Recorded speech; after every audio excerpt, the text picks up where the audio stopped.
Grind don't stop. Grind don't stop. Grind don't stop.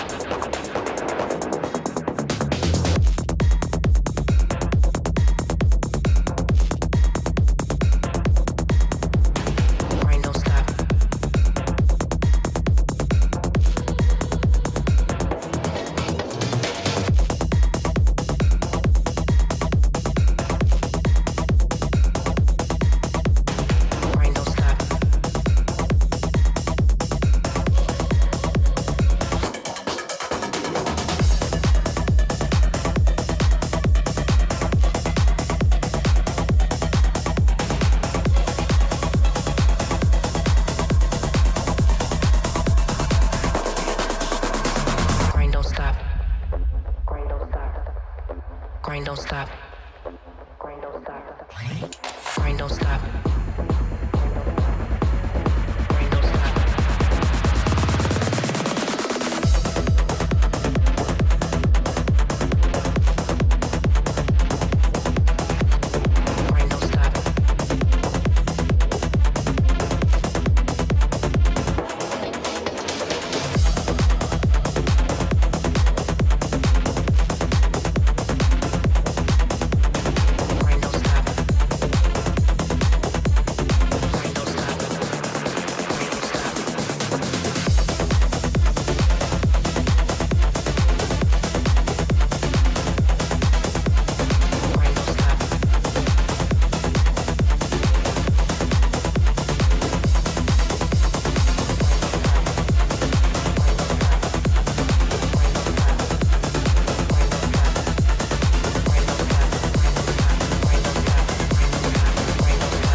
Grind don't stop. Hello, welcome to Chewed Gum. Today is August 11th, and this is a show about rejecting purity culture, challenging misogyny, and the effects of religious trauma on women. My name is Alyssa. And I'm Taylor. How you doing, Alyssa? Oh, good. That's my face. Oh my god. I keep How did doing you that. even do that? I don't know. It's just gonna spring Okay. up and hit me in the face sometime. That's fine. Okay. Yeah. I'm good. I'm a little tired today, but it's the first day that we haven't had like crazy heat in LA, and I'm so relieved. It's been so hot. Has it been like in the hundreds? It hasn't been. It's been close. It's been like 98. No.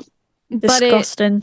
disgusting. And the main thing is like our building is kind of old. I mean, it is old. It was built in like the 40s, so the insulation isn't great, and there's no central air. But it's Oh, that's cool. Like right. there's a lot of You guys like have a window thing or we have a whole you- wall of windows. no, but like Window unit. Yeah. Okay. Yeah. And so it works, but you have to keep it on full blast as cold as humanly possible from the second you wake up to the second you go to sleep for it to be like right now in here it's 81 degrees still in here. It's so crazy. Wait, do you sleep with it on? Because I wouldn't be able to sleep with it off. Yeah, no, we sleep with it on for Okay. sure. I mean, Oh it my cools God, off that's so horrid. much at night that it's not really so bad at night, but during the day it's hard, and it's like making me so by this time of the day it makes me sleepy, bro. You know those videos when it's basically like the second you step out into the heat and you get pissed off? That's me. Like someone will be like, Yeah. let's go do something on a summer day, midday. The second I'm walking around, it's really hot. I get so pissed off. I try not to be, but oh my gosh, I'm so miserable. I'm like, no, Yeah. don't speak. I'm ready for it to be the fall. I'm so over Me it. I like too. really every summer I'm less and less of a summer person. It's so brutal.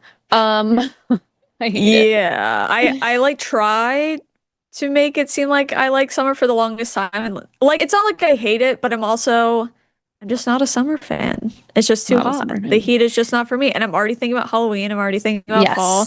I'm already like Yes. trying to make plans with my friends about Halloween, and they're like, Taylor, it's literally August. I'm like, I don't care. We need to start planning so I have something to look forward to.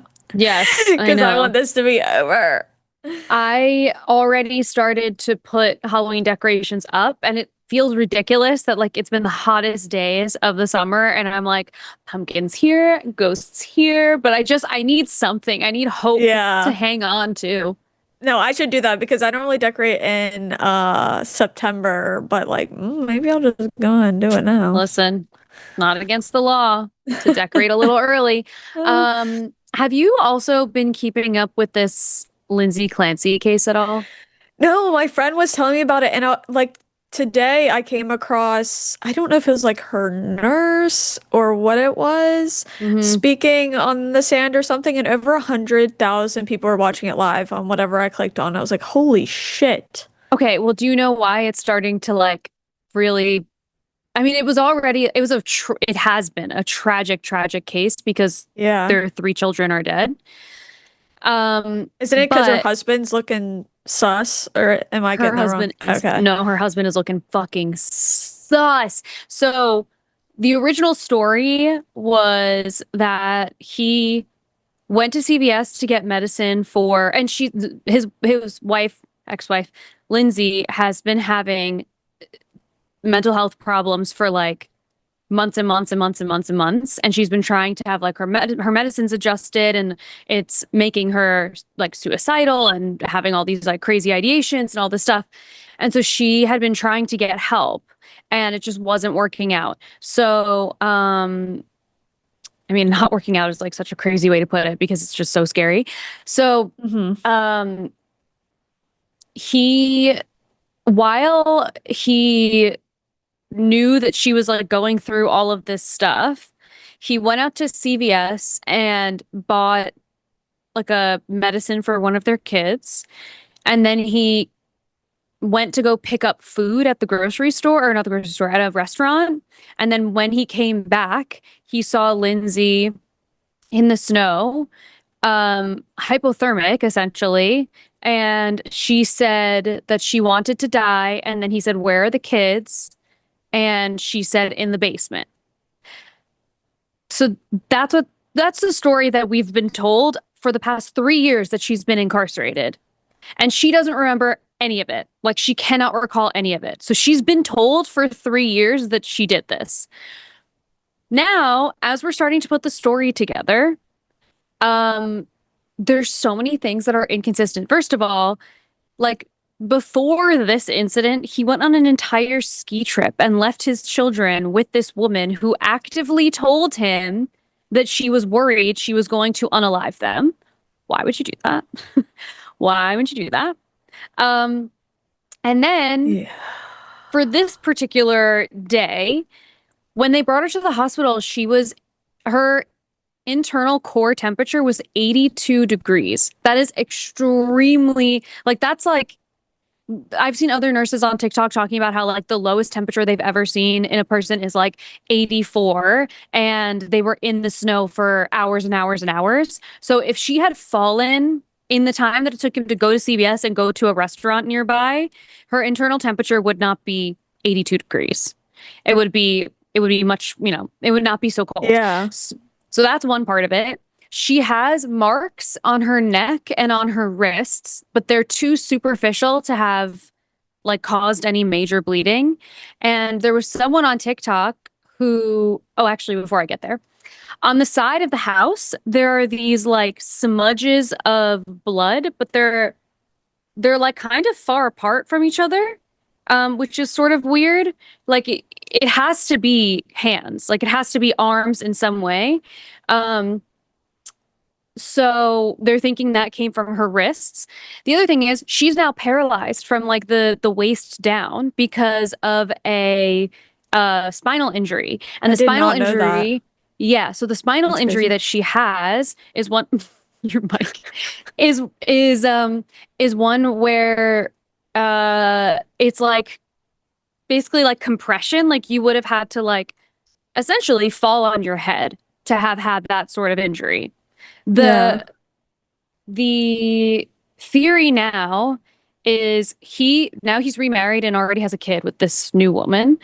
The theory is he was having an affair, and this is all alleged.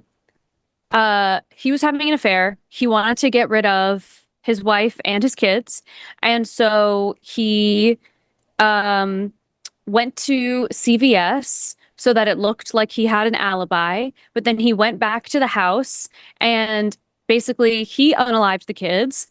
And then he crushed up all of this medicine and gave it to both the kids and I believe to her as well. But even like the medicine didn't make any sense. He was trying to say that she did that, but why would you drug your kids if you were going to unalive them anyway? Why would you go pick up Metamucil at CVS if you were going to unalive them anyway?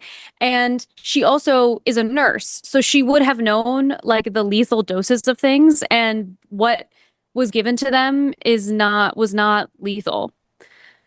Damn, So that's insane. it's crazy. He also changed his clothes between the CVS run and when he went to go get takeout, which is weird. Why would you change your clothes and his shoes? The other crazy thing is there was someone on TikTok who took a piece of frozen steak that was wrapped in parchment paper and put it in her window sill and took the window and closed it really, really hard. And the marks on the parchment paper look exactly like what was on Lindsay's neck that he was trying to say she had tried to unalive herself. So now the theory is she was never supposed to survive this. He tried to unalive her and failed. So he tried to whatever with the window, and then he pushed her out the window, and she fell head first, which is why the marks from her arms on the siding of the house are so far away because she fell this way, not this way. It's so I'm telling you, I'm like, And this happened this happened what, 2 or 3 years ago, and now like yeah, the trial for it is happening, and then like yeah, this stuff is coming up. yeah. So she has been, I believe this was 3 years she's been incarcerated for this. And Can she talk? now she Like, can, yes. But then okay. the other thing that was weird is when he said that he got back to the house and she said all of this crazy stuff to him. But when the paramedics got there, they said that she was unable to speak, like because she had an internal temperature of 82 fucking degrees. So That's crazy. yeah, So is she like, does she really say anything during any of this? But you said she doesn't remember. she doesn't Really? remember. She doesn't remember any of Wow. it. But now all of like the information is coming together, and I think she's really understanding that she did not do this because it just it doesn't make sense. So That's yeah, she would have had to be in the snow wild. for hours to hit that temperature. So there's no way that in the time he went to CVS, went to the store, she had time to crush up all these pills, give them to her kids individually, and I won't get into the details because it's triggering and terrible, unalive the children, and then come back upstairs, attempt the unaliving of herself on her neck and on her wrists, and then jump out the window and still have enough time to reach an internal temperature of 82 degrees. Impossible. Impossible. That's crazy. Those kind of cases make me crazy because Ugh, I really, anytime I hear them, I just want to know what the fuck happened so bad. And I'm right. like, because whenever I think of cases like that, I think of the staircase thing. I've been watching like I don't know what you want to call it, like where they reenact it basically as a show. But every Hmm. time something like that happens, I'm like, I wish we could just fucking know what happened because I it's know.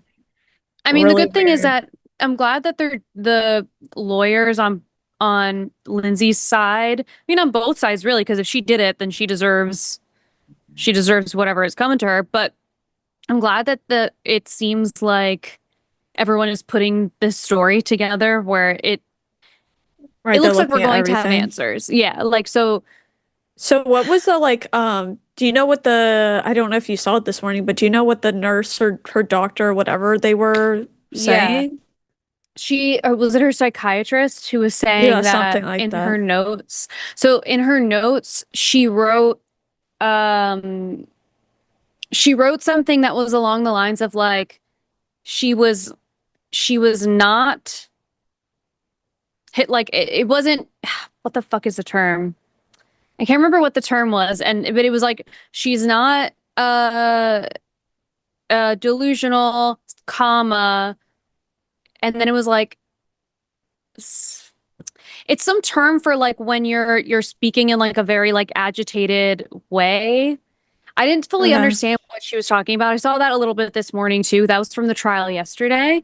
Oh, And okay. then she was going back and forth with the lawyer that the way that she wrote it was meant to be the not was supposed to apply to both of the terms that came afterwards, instead of being like not delusional, comma, and is this. Um, it's hard to explain Gotcha. without seeing the clip, but she basically was trying to say that the way that she wrote it, was is being misinterpreted. And she says to the lawyer, I don't care what it says. I don't care what it says. Oh, I know what yeah. I meant when I wrote it, which is part of the reason why that clip is being circulated, because she says, I don't care what it says, which Wow, I didn't know interesting. this until now. I guess her notes, a psychiatrist's notes in whatever setting this is a legal document. So you have to be like really, really intentional and careful with your note taking. That makes So I sense. don't know. Well, damn, Yeah. that's crazy. I'll have to look into all that because that sounds pretty whack. Yeah, Damn. it's crazy. That's And you sad know either what? way though. It's also like I see someone in the chat saying that like making entertainment out of someone's death is disgusting, blah, blah, blah, and that's all this has become. I disagree fully because had the people on like the thousands and thousands of people on TikTok not start to like pull some of this stuff together, it wouldn't really matter if at the end of the day she was determined to be um not guilty, because it would have been like the way that people, obviously, I mean, Casey Anthony Yeah. on but like she had to go through like witness protection program and all this kind of stuff because she will not be able to lead a peaceful life, which And also, I feel like, I mean, I've heard stories in the past where, let's say she did do it, there should be something to be said about what kind of help she needed, or that stuff shouldn't be yes, ignored, or whatever it yes, is. yes, Yeah. Yeah. I That agree. stuff is crazy. Yeah, and I'm like, I'm happy to see that people are rallying behind her in a way where they're like, oh no, I think this was a woman who was like greatly taken advantage of by Mhm. her husband because of her, I mean, taken advantage of is like the smallest piece of it, but because of her mental state, and also insanely failed by the Right. mental Like health sailed, yeah, like failed period, no system. matter what, really. Yeah. 100%. Yeah. Damn. Like That's she'd sad. gone to the emergency room several times and they basically turned her away and told her that she had anxiety. So Damn, that's crazy. anyway, yeah. So I've been following that because I'm like I'm waiting for her to um be called to speak, and I'm curious. Yeah. Well, I don't really know that she'll have much to say because she doesn't. Right. I don't know. I don't Yeah. know. Hopefully she'll have something to say, or maybe something to remember. Who knows? Yeah.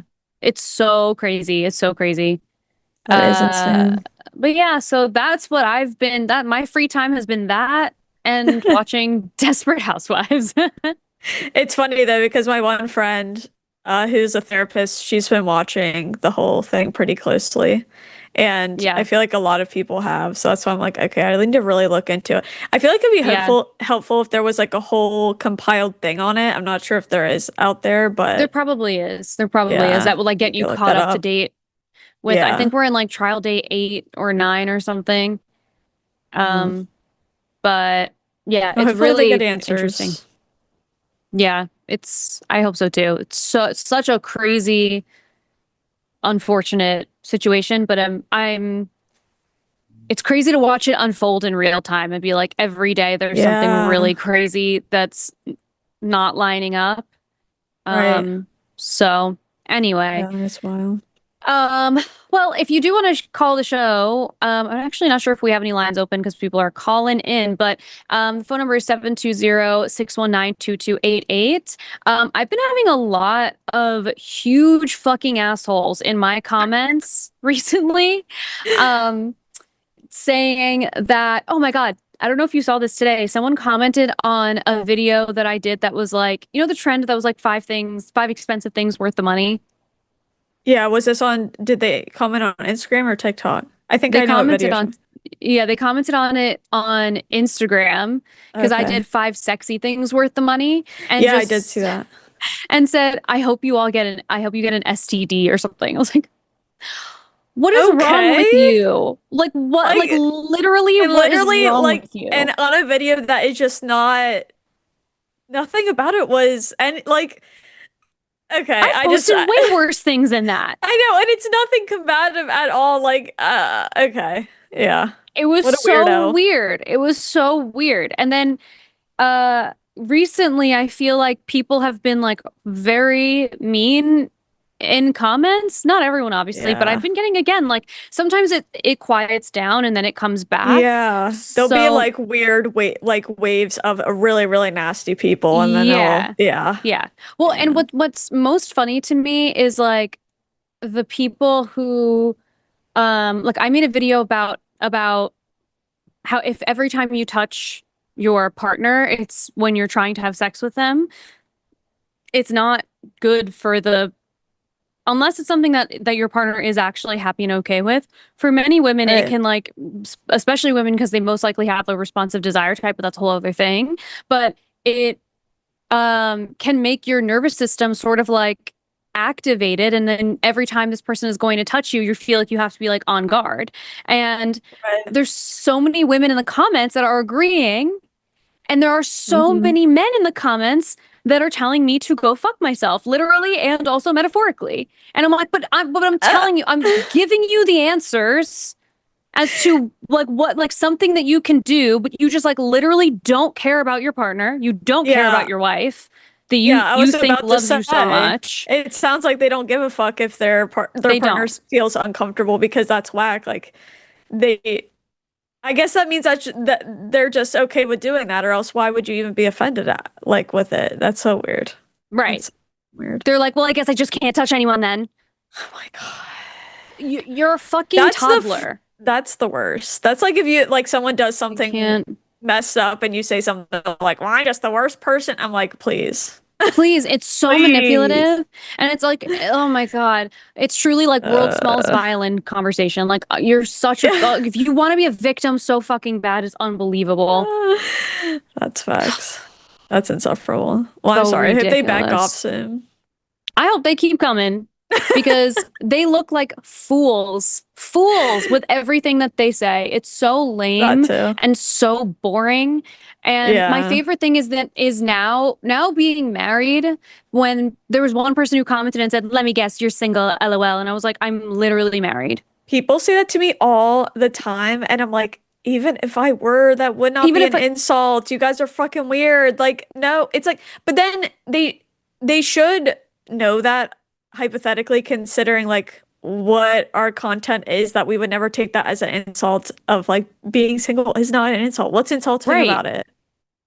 Like, right, nothing. so Literally stupid. nothing. But they're constantly trying to invalidate what I'm saying. And I think that they also don't know or want to acknowledge that I've had like specialized education in this, and I'm not just like speaking from my experience. Yeah. Yeah. But it always goes like, sorry, go ahead. No, you go. Oh, I was just gonna say, it's funny though, because when you do say, if they like try to insult you and say that you're single or whatever, and then you do say you're married, I typically get comments like, well, then he's a pussy.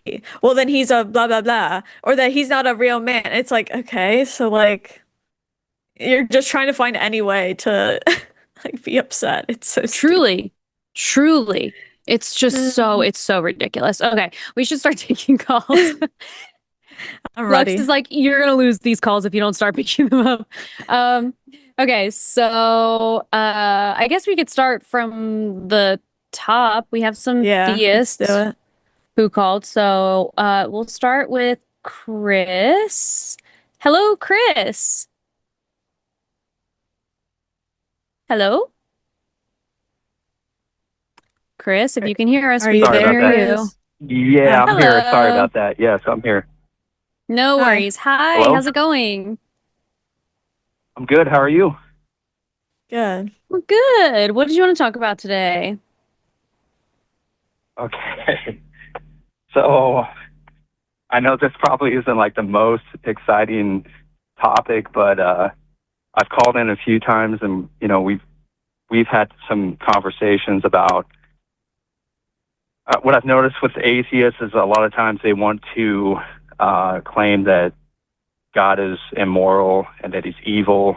And a lot of times they reference Exodus 21, the slavery Mm-hmm. basically outline, the laws outlined there.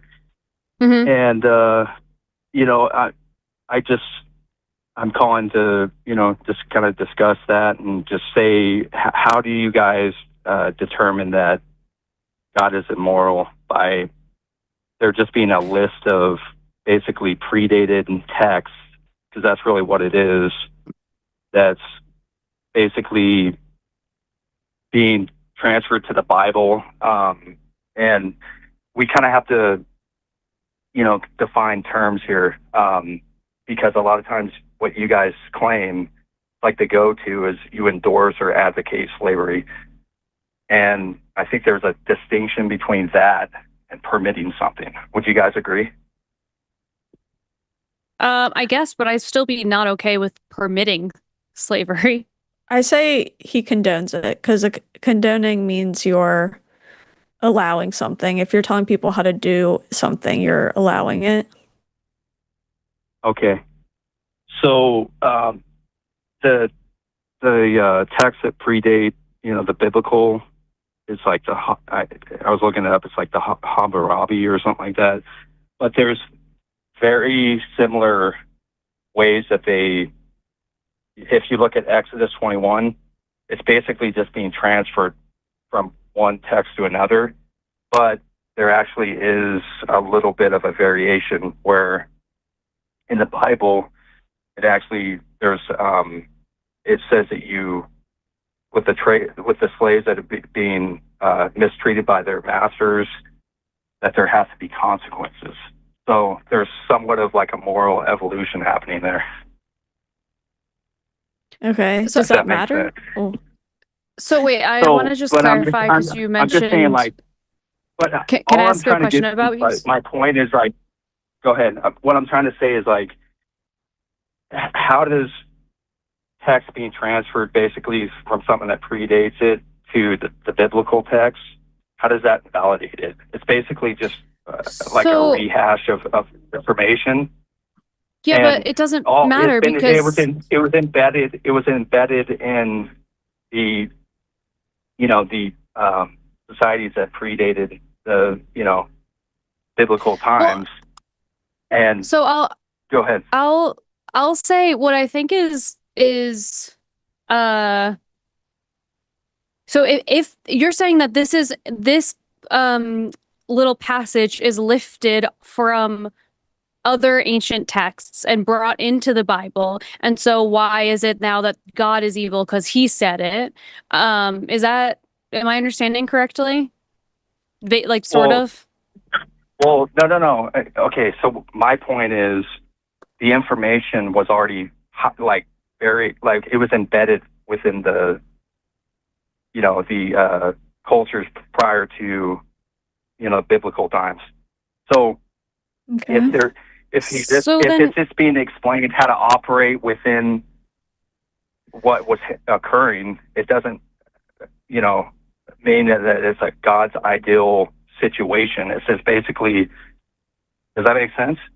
If he's telling somebody how to do something, is that not upholding that standard?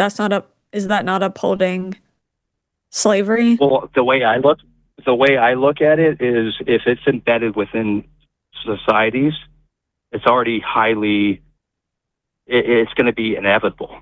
So these things are going to occur regardless. So, but shouldn't God be all-knowing and all-loving? If there's a variation where it says to treat people better, do you think that slavery is a loving thing to do to a person? No, because and this is another thing I have to kind of align with the argument is, So there's a reference where Jesus was talking to the Pharisees, and the Pharisees were trying to catch him kind of in a lie. And they referenced divorce. I don't know the exact biblical verse, but they said, you know, Moses commanded that slavery be, or not slavery, but divorce be handed down to a woman. And they were trying to catch Jesus. And he basically just said, that was not God's ideal. It was because of the hardness of your hearts. So even though there was a permission for it during that time, it's still, Wait, God is okay, just I have a basically question. referencing back. He just referenced back to Genesis and said the two should be one joined flesh, but that's what the ideal was from the beginning. He actually says that. Okay, so in the Bible, it basically says it's okay to get divorced if your spouse cheats on you or whatever. Would you say it's morally wrong to get a divorce if your spouse cheats on you? It actually does. Jesus put that he said if your wife commits adultery, you have right to divorce. Okay, is it I morally believe wrong? there's a verse in there. Does it say the same But thing as if your husband commits adultery? Again, it's permitting, but that's not God's ideal. Is it wrong? I'm not going to say wrong, right? I'm just going to say it's not what he originally intended. So, okay, so can you get a divorce if your spouse is too annoying? Well, that's Do you know pretty what's much what the reference was to. It was in the biblical, like in the Old Testament, that was a reference. It was just saying for any reason, you could just hand her a certificate of divorce and be done with her. Most Christians would disagree with you that you can just get divorced for any reason, but all right. My friend's ex-husband did actually, when he divorced her, like when he told her he was going to divorce, he literally said it's because she's annoying. It turned out later that he was sleeping with a sex worker, but but that's where he started, was saying that she was annoying. But Chris, actually, sorry, I have a feel like question we're for getting you. off the topic a little bit because I'm trying to. You guys I make have a question for claim you. that there's. I have a question for you. Go ahead. I have a question for you. So one of the things that really kind of bothers me when people want to bring up the Bible within the context is like in the historical context is now this is not a book that is perfect. This is a book that requires interpretation, and it requires the interpretation of man to determine what parts of the Bible are still moral and what parts are not. And then at that point, you've rendered the whole book useless because the book doesn't stand on its own. You need someone else, a human being, to pick and choose which parts of it are still moral. So then what is the point? Well, this is where I disagree because I think the fall is pretty much what caused the entire slavery thing to happen. People, and it says like people's their hearts changed. So, you know, like we were saying, like people do things out of self-interest and gain, and there's, you know what I mean? That's why people, you know, would enslave a person, is because it's coming from evil hardness of heart, basically. The same thing that Jesus referenced. So if it's coming from people, we intrinsically know, and that's why we've come as far as we have, that it's not right to own another person as property. But then if we intrinsically know, that was the original intrinsic ideal in our hearts. Does that make sense? If it's not morally right, why would God tell them how to do it?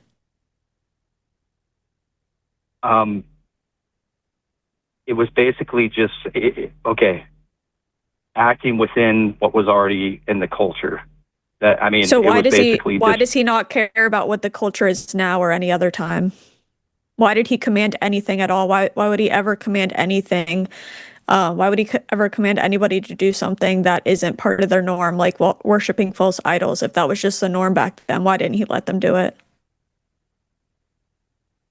Well, I mean, I would just say that there's like a moral development. So he's just that's picking and happened choosing because like what's more important. No, I'm saying like, so if you look at the texts that predate, the biblical texts that are very similar, there's a reference here where it says that, let me just double check here. In Exodus 21:26 through 27, it says, if you injure the tooth or an eye from the master results in the slave's freedom. Before, it said breaking a slave's bone results in monetary compensation to the owner. So previously, it didn't grant freedom, but it was actually amended somewhat in the book of Exodus to free the person. When was it amended? We were already moving in a better direction at that point. That makes sense. Wait, Chris, Doesn't. I'm asking because I don't actually know. When was it mended and by who? So what I'm saying is like that reference where it says if an eye or tooth injury by the master results in the slave's freedom, that's actually Exodus 21:26 through 27. And the reference, the other one that was saying there's compensation to the owner, that was predate. That was I'm referencing the Hammurabi inscription. It's an old Babylonian legal text. Okay. So, but I just am kind of, do you believe that God knows, do you believe that God has a plan for you? Do I believe that God has a plan for me? Well, yeah. Like, do you believe like when you meet like the love of your life, you're like, oh, God sent you down to me in one way or another and knew that I was going to find my person, or when you get the job that you wanted, you're like, oh, God did this for me. Like, do you believe that God has the trajectory of your life in design? I think it applies to the same way that I'm describing this, that there's like an ideal for everybody's life, but it's like, so it's not like he's, so what is the you're sort of rendering him useless. You're rendering him completely useless. Not really. He doesn't have a plan. Yes, he doesn't have a plan for you. It's based on all of the choices that you make based on your free will. And then with this Bible, this is supposed to be this perfect book that's supposed to give you moral guidelines. Basically, it's just telling you how to worship him so that you get into his little club that you have no proof exists and no guarantee exists. And he will not give that to you. He will not give that to you, even though he's the most powerful being allegedly. He could, and he chooses not to. Instead, he gives you this book and then tells you to cherry pick it based on what you believe is moral for that time. Why can't I instead read Dr. Seuss, which doesn't require me to worship anybody, and get my moral compass from that instead? What benefit do you have by believing in God? Well, you added a couple things here. The first thing is that you said that why doesn't he, just give like free will? Why does he allow us to have to like cherry pick and really dig deep and try to figure stuff out?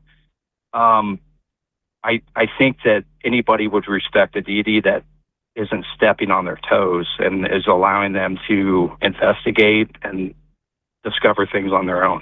Wait, he steps on toes all the time in the Bible. He kills people. He like wipes out huge groups of people. He stops people in their tracks. What are we talking about? The whole time you were talking about slavery being many years. Slavery. So, I mean, but the thing is, okay, but who cares? He flooded the entire earth. He killed every woman, child, and animal except for the beings that were on a fucking boat. Okay. Why? That's horrible. Why? That's a horrible Why thing are to we do. getting off track here? Because you just said he doesn't intervene. You said he doesn't, like, you're saying he doesn't interfere. Like, yes, he does. Yes, he does. Okay. What are you talking about? Let me ask you. Hey, okay, so we're talking about like past events that happened. How about you in your life? Have you had God impose anything? I wouldn't know. He doesn't make it known. Okay, so there you go. there we go. You have freedom and autonomy to do as you wish. Right, I but then, actually like, have what you're is able the to- point? I actually have Chris, no you idea have if I freedom. have freedom or autonomy. I that's actually the have best no thing- idea. That's the best thing that Chris, that's what you want. You would not want some deity. It's not about what I want. like, It's about what you hovering over believe. you. It's But about what he you does. believe. It's You have about to what give you an account for your believe. life. Why are you saying that he's like Right. this when you obviously don't believe he is like this? You believe he did what he did in the Bible. Like, you can't have it both ways. Which way is it? Does he Well, interfere or wait a does he second. not? Okay. So, well, this is what I'd say is like, in the same way that you're pointing out all these other things that I really haven't investigated, I'm just tackling the slavery thing, and I'm trying to point out that you guys are always, that's like your go-to is like endorsing, Chris, I have a question. advocating, and there's a big I have a big question. distinction between those. if the hill you're and gonna die permitting. on is that the hill that you're gonna die on is God is not evil is because it's not because he said slavery is the wrong thing to do. He said, if you're gonna have a slave, this is how you should do it. Really? That's the hill you want to die on? And I'm For the being that's supposed to inform all of your moral values, that's the fucking Yeah. hill. There- If that's the hill you want to die on, I don't care. By all means, I still think that makes God look and sound like an asshole. Yeah. If, And if there's- there's this, wait a second. If there's something if there's texts that are like, and these cultures are like, it's I don't care what other it's cultures highly- are doing. it's like- How is that it's relevant embedded at within the- all? what I'm trying to say is, if it's embedded in the culture, it's inevitable. It's going to happen. So it's Wait, like, Chris. it's basically Chris, I have a telling question. you how you function and you move. You need to let me about talk for in a second those because times and in I those need to say cultures. some things And, about like, I your don't argument understand that you why haven't let me say. You know, Stop. go ahead. Stop talking. Okay, listen. Number one, there's so many things wrong with what you're saying, Chris. Number one, giving people a handbook on how to buy, own, sell slaves does not lead them away from it. It upholds the standard. And if it's immoral, you are telling me that God is telling people how to do stuff immorally. That doesn't make any sense. To say that it's leading people out of it or that he somehow cares about the culture of the time is also stupid because there's plenty of things that he said were wrong that were culturally normal at the time. And also, in today's era, it's totally normal to have premarital sex. So why are Christians all the time like preaching that nobody should have sex before marriage? It's just the cultural times. I mean, God should just let us do it since it's like we're just going to do it anyway, right? Why preach against literally anything? This idea that all of a sudden God cares so much about what's culturally relevant doesn't make any sense. Like, especially if that's the whole thing is of not being of the world or whatever. None of these arguments add up at all.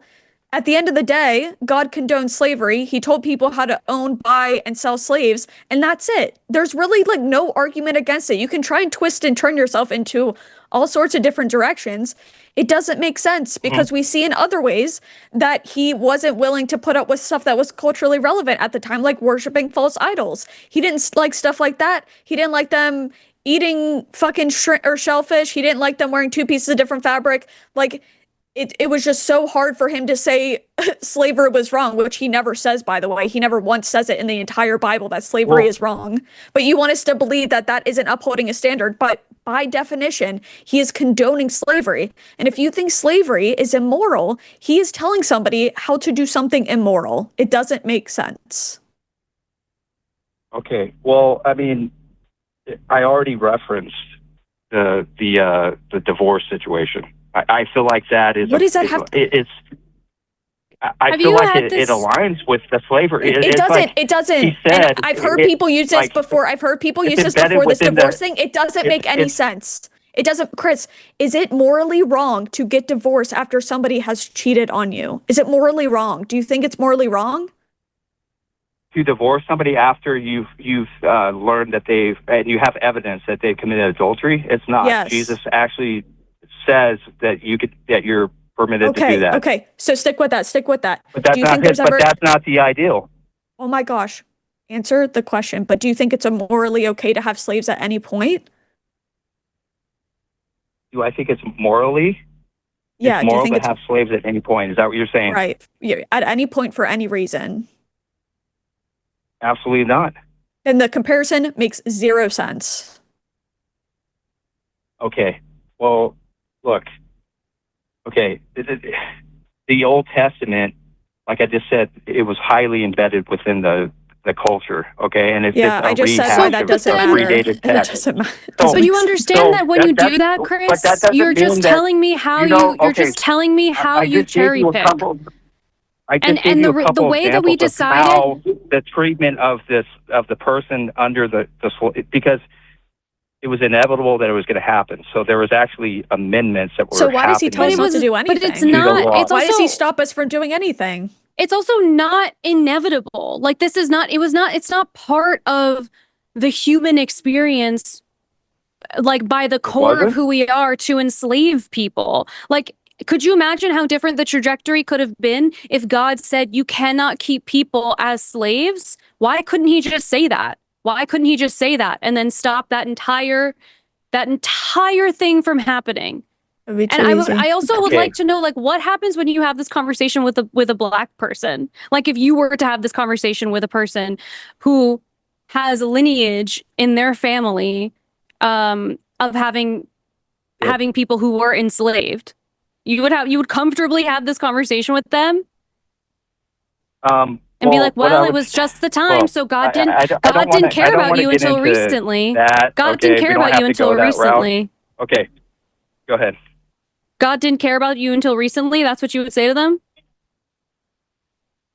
Okay, okay. I'm just going to tell you a couple. I want to reference a couple things.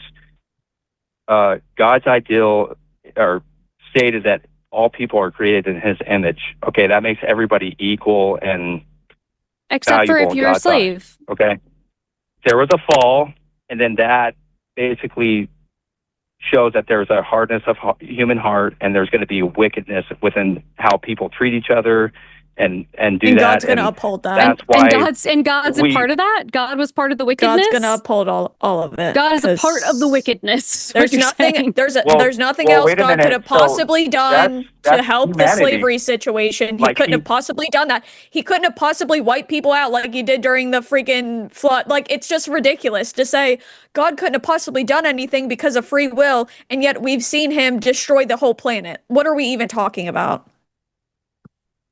Okay. I mean, look, I just tried to make a case No, you here. tried 'cause to. Well, wait a second, but it goes back to my first point, because is slavery endorsed? Because I've heard a lot of, like, It's even condoned. Matt Condoned. mentioned that there's endorsement of advocating slavery. Can you find any reference in Exodus 21 where it's actually doing that, or it's just It's basically condoned. It's condoned. When you tell somebody how to do something, that's condoning it. I've always said it's condoning it. And that's what the argument typically is that God is condoning it. I Okay. also, like, Chris, even if you're giving, I actually, it doesn't really matter to me if it is a condoning or encouraging thing, because you all are trying to sell me God as being a person who is creating all of our morals. And even though the book is thousands and thousands and thousands of years old, well, not that many thousands of years old, that it should be able to inform my morality today, which means what is in there should inform my morality today.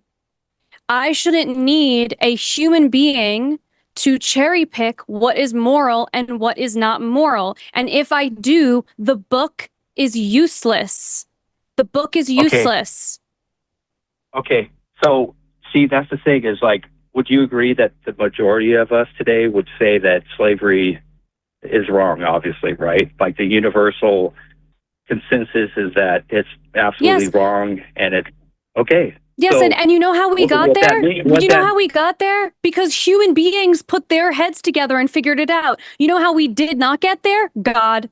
God didn't tell us that. Isn't that crazy? Your God didn't Yeah. tell us that, but human beings did. So human beings are more moral than your God. Does that make any sense to you at all?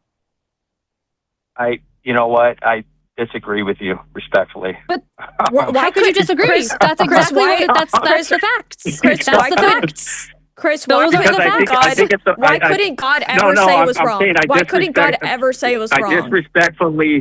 disrespectfully agree with how you're relaying the information. I don't think it's Chris, accurate. why couldn't God just say it was wrong? Why couldn't he just make it clear that it was wrong? Why is it this stupid guessing game? Everybody's created in God's image from the get-go. What? That's the general idea, is that everybody has equal What does that have to do with value in God's eyes. So okay, but everyone does not have equal value because he's telling you how to have slaves. You're talking about God, and then you're talking about the hardness of human No, heart I'm talking about God. I'm talking about God. I'm talking about God. I'm talking about the fact that you want to put this on he God, condones but something you like know slavery, and then in you're your trying to heart- tell me that he views all people the same. You're trying to tell me that he views all people the same, and then he's telling people how to buy and sell each other. What sense?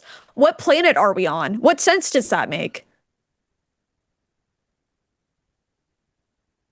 You know what? Like, I know it's hard to explain, isn't it? Because it doesn't make a lot of sense. Chris, like just to boil it down, because you're saying that we're all over the place. We're not. I'm going to boil it down for you, okay? You're telling me that, and we've heard this before, that the part of the Bible where they talk about how to best keep slaves is not him endorsing slavery. It is a reflection of the time.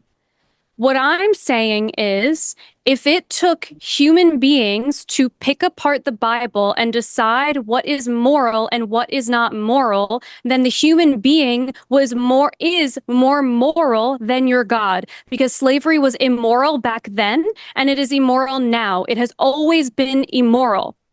So human beings are more moral than the God that you claim is this all-loving, powerful being that should know all of these things. And what it feels like to me is you would have to then have a conversation with the Black folks who have lineage of slavery in their family and tell them, God cared about you only kind of recently, though. Because back then he didn't care about you enough to say, hey, what you guys are doing right now is wrong, and you should cut this out. Because the whole Bible is God trying to tell you what's wrong and what's right. So why would this be where he's going to just be sort of like, you know what, reflection of the times. I'll let you guys, you'll figure it out. This reflection of the times. The fuck are you talking about? Okay. Well, I mean, to me, it's just basically what's happening within the times, and it's actually amending it to a certain degree where people are being treated, have protection. But humans had to amend. Humans had to further amend that the rules around slavery, like to make it eradicated. Okay, so let me ask you a question. So if humanity, like there's a large population of people that are, enslaving other people. I mean, they're going to do what they're going to do regardless. And, it's like, Wait, Chris, I have a question. I have to ask it right now. I have to. Why did God flood all those people if they were just going to do what they were going to do? Why did he even stop them? Why did God stop anybody in the Bible from doing literally anything? Why? The thing is, I don't know the wickedness and depravity that was occurring during those times. So, just slavery's not that bad compared to everything else. I would say that there was a lot of depravity, and so slavery is just not that bad. Wickedness that no, I never said that. I said it's evil and it's not God's moral ideal. Okay, so why not wipe him out like he did for other things? Can you demonstrate to me where it actually endorses and supports whatever's occurring? Chris, I told you this first of all, it's not in Exodus, it's in Leviticus. Oh my gosh, I can't talk. But I've told you like 6 times. Every single time I've heard this argument, it's that he condoned it. The word that people use is condoned for a reason, because he's telling people how to do it. I don't know what else you want me to say. It's like you guys try and dance around words because you know that he did condone it, So then you change the argument to, well, he didn't encourage it. He just condoned it. It's just like a ridiculous conversation, honestly, because he did condone it. And you want us to believe that it makes sense that he would condone something immoral. For some reason, all of a sudden he cares about free will, when in other parts of the Bible, he doesn't care about free will. None of it makes any sense. Well, this is what I'd come back, and I would just say, Jesus referenced the Old Testament and divorce, okay?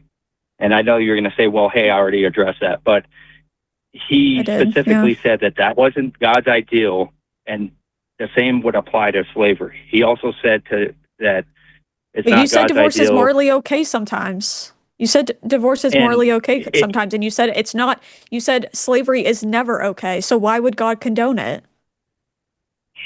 Okay. Look. All right. I know, it is funny. I mean, you guys, I mean, we have different viewpoints. I mean, I feel like it's just text being rehashed, from texts that predate. And I don't think there's anything in here that's like encouraging that this is like the best thing that can happen. I think it's just basically explaining what's happening within that during those times. Wait. I also want to say it is not explaining what's happening at that time. He's telling them how to do it. Those are two different things. He's literally laying out the law for people in the Bible. He's telling them how to partake in these things. He's not like, well, guys, this is how you guys do things. No, that's not what happened. He gave people a handbook on how to do it. Yeah, the entire Bible is meant to be a way to teach people right from wrong. Why would this be the exception? And again, it's in what world does it make sense that human beings are more moral than their God? Because we can look back at pieces of the Bible and say that it's immoral. You're okay with that? Okay. I just think that in this case, what we do is we look at the Jesus' references to the divorce situation. There was a hardness of heart from a human being, and that everybody was created in his image. And then it also says later that Christ died for, slave and free. So, that everybody, has to kind of go through this world, and there's going to be hardships, and there's going to be, because we're operating within a world that's evil, and there's a prevalence of evil. So it's like, so why did he interfere? Why did he interfere at all? Why would he ever interfere then if what you're saying is true? You keep contradicting yourself, and you won't address the parts that you're contradicting. Wait a second. You said, why wouldn't he interfere? I said, then why would he interfere other times? You keep on basically saying it's because people had hardened hearts and blah, blah, blah. And he was just slowly leading them out of wrong ways. Okay, so then why are there other times where he's killing people or commanding the people following him to kill people? What? Or you won't ever address the parts where you're contradicting yourself. Okay, so those references that you're talking about, I haven't looked into them, but I will.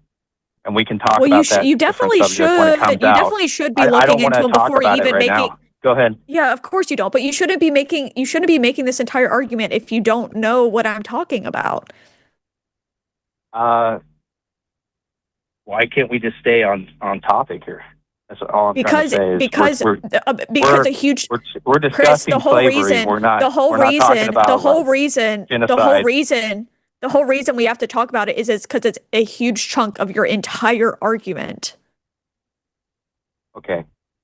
Look, I don't feel like we're getting anywhere with this. It sounds like you guys are pretty much set in your way on, inferring that God's, and it sounds like you can't explain why you're contradicting yourself. So I would figure that out before having this argument again. You can't even address why God would interfere sometimes and not in others. You have to that's your whole thing. Look at the overarching theme within Christianity. I have. And okay, so is slavery one of them? Do you think Jesus did he ever encourage anybody to do that during that time? No, that was never my argument. Is that Jesus is such a small part of the Bible. I never said that Jesus specifically said anything about slavery.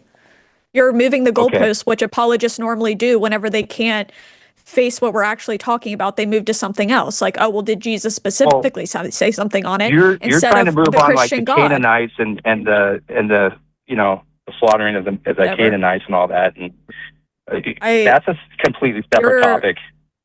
No, you're just You- constantly The flood moving is the a completely goalposts. different. It's fine. You Flood called is a in, Chris. completely different You topic, called in. isn't it? But you changed the topic. You called in to talk about God and slavery and specifically the part of the Old Testament. That conversation was not working for you, and I think frankly it's because you understand how ridiculous it sounds when we are putting it in a different lens to you. And now you're just trying to shift it to be like, well, it doesn't really matter because Jesus doesn't say it, so It's just moving the goalpost. probably Chris. fine. It's just not like it makes more sense for you to say, you know what? It doesn't make sense that God permitted slavery and was giving instructions on how to properly keep slaves. That doesn't make sense. Okay. So I mean, yeah. I think you have to take into account other parts of the Bible as well outside of that I have. to look at the character of God to see if it aligns with that text, or if it's just a rehash of I don't know. predated If my information. friend, You know what I mean? if my friend Go ahead. was a normal person and I had no reason to dislike them or question them, and then one day they gave me instructions on how to keep a slave, I would tell them to go fuck themselves and never speak to them ever again. Look, This is your God. you have clever. You have you clever This is ways your of- God. This is not my friend. This is your God. But also, Chris, you keep on saying as if he's just relaying information. He's not. He's the one literally saying what the rules are, what the laws are himself. And like, he you didn't have to That's relay not that him part, saying and it. he chose Yeah, to. he did it. Told you. He didn't. I just He didn't told you have that to was uphold anything. Hammurabi's text that predates the biblical Who text. It's like, cares? well, That that's literally what he has said. nothing to do with anything. He didn't have to And if- uphold that if he didn't freaking want He to, didn't have but to he keep wanted it. to. He He didn't have to wanted to keep do it. that. Okay. I don't know why you're bringing up like there's some kind of third party that was holding God hostage to do this, but apparently God is all powerful. He could make his own rules, and he does all the time in the Bible, except for this. This wasn't important to get rid of to him. And that's just the matter of the fact, and it doesn't make sense to keep on bringing up how slavery existed before Christianity, because we know that. We know it did. This God is supposed to be beyond time and space, and you're acting like he's this character that was confined to a certain time period, and it's ridiculous. It doesn't make any sense. Okay. Well, I look at the overarching, character of God from the beginning to the end, and I make my decision based on that. I don't look at one list of instructions and say, oh, so this is what God is, and this is what it's like. I don't know how. I feel like that's narrow-minded. I think that's being extremely. Alyssa, go ahead. You're not taking the full thing into account, and I think that's a mistake on your part. So I'll leave it at that. I've taken it all into account, though. I'm just confused what I haven't taken into account yet. I already gave you references, that I think give a strong argument to what I'm talking about, and I think your audience knows where I'm coming from. So, okay. You're okay, but the entire thing in the Bible is him telling them what the laws and rules are. I'm confused. What isn't true about that? Like, who's making him do something he doesn't want to do? He is doing what he wants, right? That's coming from the mouth of. Is that what you're saying? It's coming directly from God. Is that what you're telling me? In Leviticus, when he's telling people how to buy and sell slaves, yes, that's coming from God. That's not coming from anybody else. That is God telling them that's how it's going to work. You do recognize that, right? It's not coming from somebody else. I mean, I feel like this is, a point of attack from the atheists because it's Wait, the only thing that you who'd guys this come from? I feel like it's the only thing you're latching on to. Like it's the context that continually comes up in the conversations when Christians call in.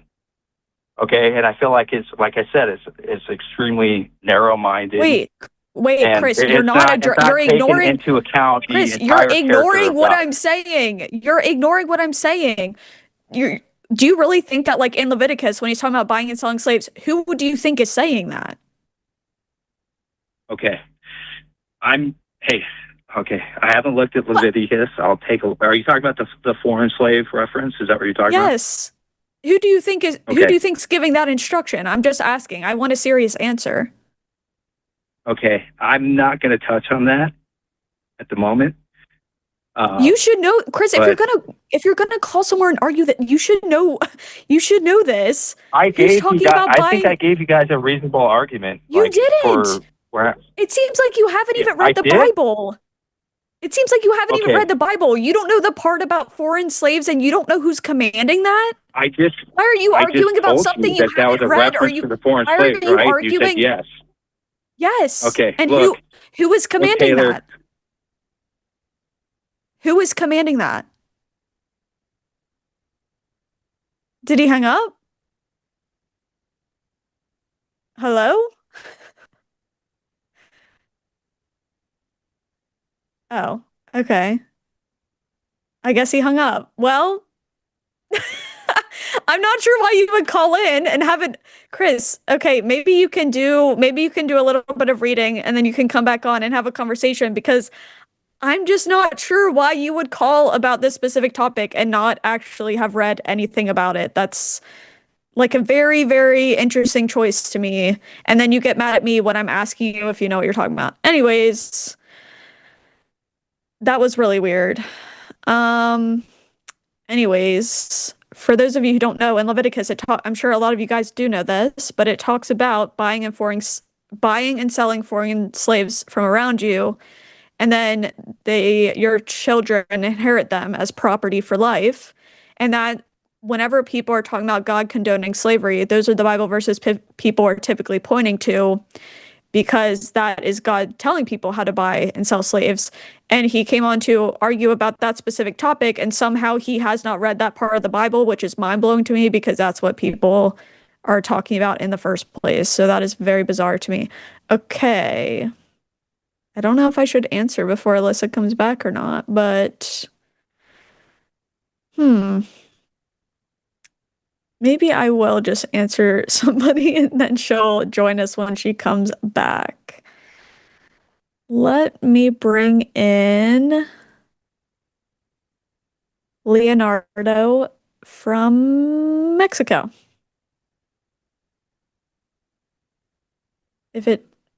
I need to go off this one. Remove. Hello? I need help. Looks, my touchscreen isn't working. Help. 1 second. Sorry, guys. Don't hate me.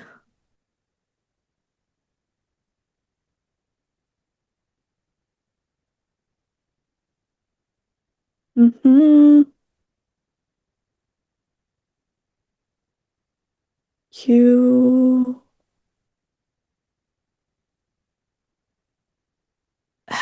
Why?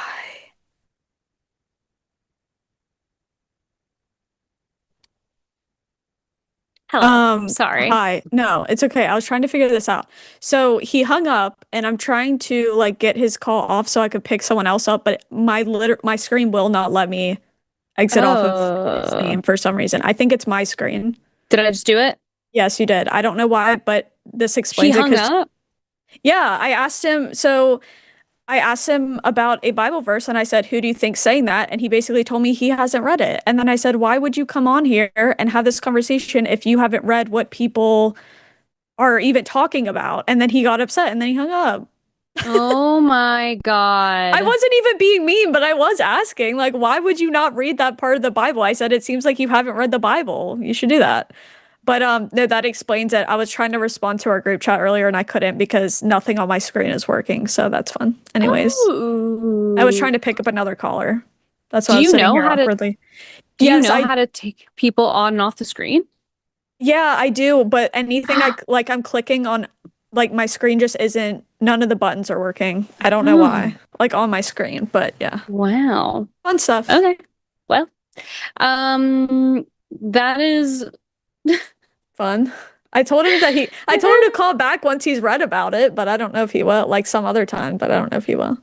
That was so annoying because I just feel like when we have people like that backed into a corner where they have no good answer, like, yeah, just say, I don't have an answer for that. Right. And the thing that was irritating to me, and he's like, well, I guess you're just set in your ways. I'm like, wait. Address what I said, though. Like, address what I said. And then, like, he wouldn't because he hasn't read it, and he said he hasn't read it. But I'm like, then why would you, like, I don't know. It's weird. It's weird. Anyway. That's so crazy. I don't understand. Good times. Anyway, I didn't do many announcements and stuff today. So as a reminder, Super Chats of $5 or more will be read at the end of the show. And if you are not a Patreon or not a patron, go to patreon.com/calltheline and you can become a patron. And there's new tiers and new exciting stuff happening over there. So if there's ever a time, it would be now. Also, if you're watching the stream and you have not pressed like, that is a crime against me and my entire bloodline. Press like right now. How dare all of you? How dare you? And what else? I'm going to pull up our show schedule too. But give me one hot second. That makes me so mad. Like the whole Chris thing is so annoying because it's like, well, you have no answer. I know, and like he takes it as a personal attack that I ask him because I said, because it sounds like he only read like one kind of verse about slavery and he didn't want to like go away from that at all. But I'm also like, I hope you know that a lot of times when people make this argument that you're even bringing up in the first place, they're talking about this verse. And he's like, oh, I don't know. Like, I don't know about that. I'm like, then why? And you want to know why? I think, because I think he got his talking points directly from this one apologist named Cliff. You probably know who he is. He like goes to college campuses and he's literally done this since like the 90s, I think. But he goes to college campuses and he like preaches around and does apologetics. But he's the one with the divorce argument, and he only brings up the one Bible verse that basically makes slavery. It's not about like chattel slavery. It's about like indentured servitude or whatever. And so that actually adds up as to why maybe he didn't know about the part about like foreign slaves. He seems like he kind of knew about it, but didn't really. So I don't know. Freaking weird. So weird. Also, Lux, if you're listening to this, let me know where in this I can find the schedule that has everyone's names for the week. I don't know if it's in this tab that I'm in right now or if it's in the schedule tab. I can't really tell. So message me and let me know so that I'll read all of the shows after our next call. I always feel like it is more intuitive than I think it is, and I'm just for some reason I'm clicking the wrong thing. But anyway, God, I think gosh, it signed me out. It signed you out? Yeah, it did this last time. No. Oh, we had theists who were waiting for us and they hung up. I wonder if they heard us have that conversation with Chris and they were like, shit. They're probably like, I'm tired of this. Goodbye. They knew they would lose. Because really, I don't really know what else you're supposed to say to that. Sometimes I think like, there are conversations. I'm like waiting for the time where I'm in a conversation where I'm like, shit, you know what? That's a really good point about God. Right. But it doesn't really ever happen because there's actually just no reason for a list of how to keep a slave, even a historical reason. Right. And I think like, I don't know. To me, it's not even an argument, but to me, it makes more sense as to why there's more Christians out there who are like, yeah, I don't think we should listen to everything in the Bible, or I don't believe everything that's in the Bible. I'm like, okay, then. All right. Yeah. but then when people are like, they that, need everything to be like, yeah. Right. But I even don't for the know. people who are like, I don't need every part of the Bible, Then what are you picking? it's Yeah. right. Then you're cherry picking the whole thing. Then what is the point? What is the Right. point of having it? Right. Yeah. No, I know. We we've now gotten past, like, we're so far into the human existence that right from wrong. You don't Yeah. need, and anything that's happening right now that's like a complex issue that, we most likely is not clear cut in the Bible. Right. So I Right. don't really Yeah. get it. I just I don't understand. Although I do really love that abortion is actually pretty clearly cut in the Bible. That's sort of a fun new ad for me, which, in case I didn't get to share this with all the people who are watching, I think I said this maybe on the podcast before, but in the Old Testament, the word that is used to talk about when life begins is breath, which would Mhm. imply that the baby has been born. Um, Right. and then it's not mentioned at all in the New Testament, not once. Yeah, and then there's that I don't know what Bible verse it is, but it's like if you basically hurt a woman and she miscarries, you have to pay a fine or something, but if Yes. she I think if she dies or something, then you actually have to pay with your life, which I don't know, to me that seems pretty clear cut that they don't see that as like equal human life or whatever. You know what I mean? Like Yeah, that makes sense. right. Yeah, I don't know. It feels pretty clear cut to me, but people haven't been wanting to call us about women's issues so much. They just want to Yeah, debate that's with us interesting. if God is moral, which is like, I mean, he's not. Next. Next. Next. I don't know. What else do you want from me? But we do have two calls. They're both from atheists who are in here. I think the second one in the queue is a person that we haven't heard from. That first one is someone who's called in a few times. So maybe we should take someone that we haven't heard from yet first. Yeah, I was actually trying to answer his call whenever I was struggling earlier. Oh, no way. But I swear I wasn't just sitting here awkwardly in silence, but I was like, why isn't this working? So I was trying to look it up on my computer. I don't know It's what's all right. wrong. It's all right. I have the royal pain in my ass with us here today. Bonnie. She is literally every single day more and more opinionated, this dog. Oh, we Lots love to that. say. Lots to say. She's a little woman with an opinion. Yeah, she really We love that. is. Yeah. All right. Well, let's pull in Leonardo, who is calling from Mexico. Cool. Hello, Leonardo. Hi. Can you hear me? Hi. Yes, we can. How's it going? Great. I'm gonna apologize for my English. It's not the best, but I'm gonna make it work You sound That's great. okay. as I can. What do you want to talk I about? heard the topic that I put is how to define need and why God, in some cases, in my particular need, I am an atheist. I don't believe in Christianity or even the idea of a bigger being that controls the world. Mhm. But I really have friends, family, etc. Mexico is a really Christian country that hold these um, texts and this religion as something as important as his family or um, money or etc. So I want to say that what you define as a need and why you think that this God or this religion is not only not a need but bad for the people that are doing it. Um, well, I feel like I have kind of differing opinions on need. Like when I say I don't feel like people need God, it's kind of more complex than that because I do think the world we live in, we have made people dependent on God and religion for a couple of different reasons. and it makes sense to me why people feel like they need it.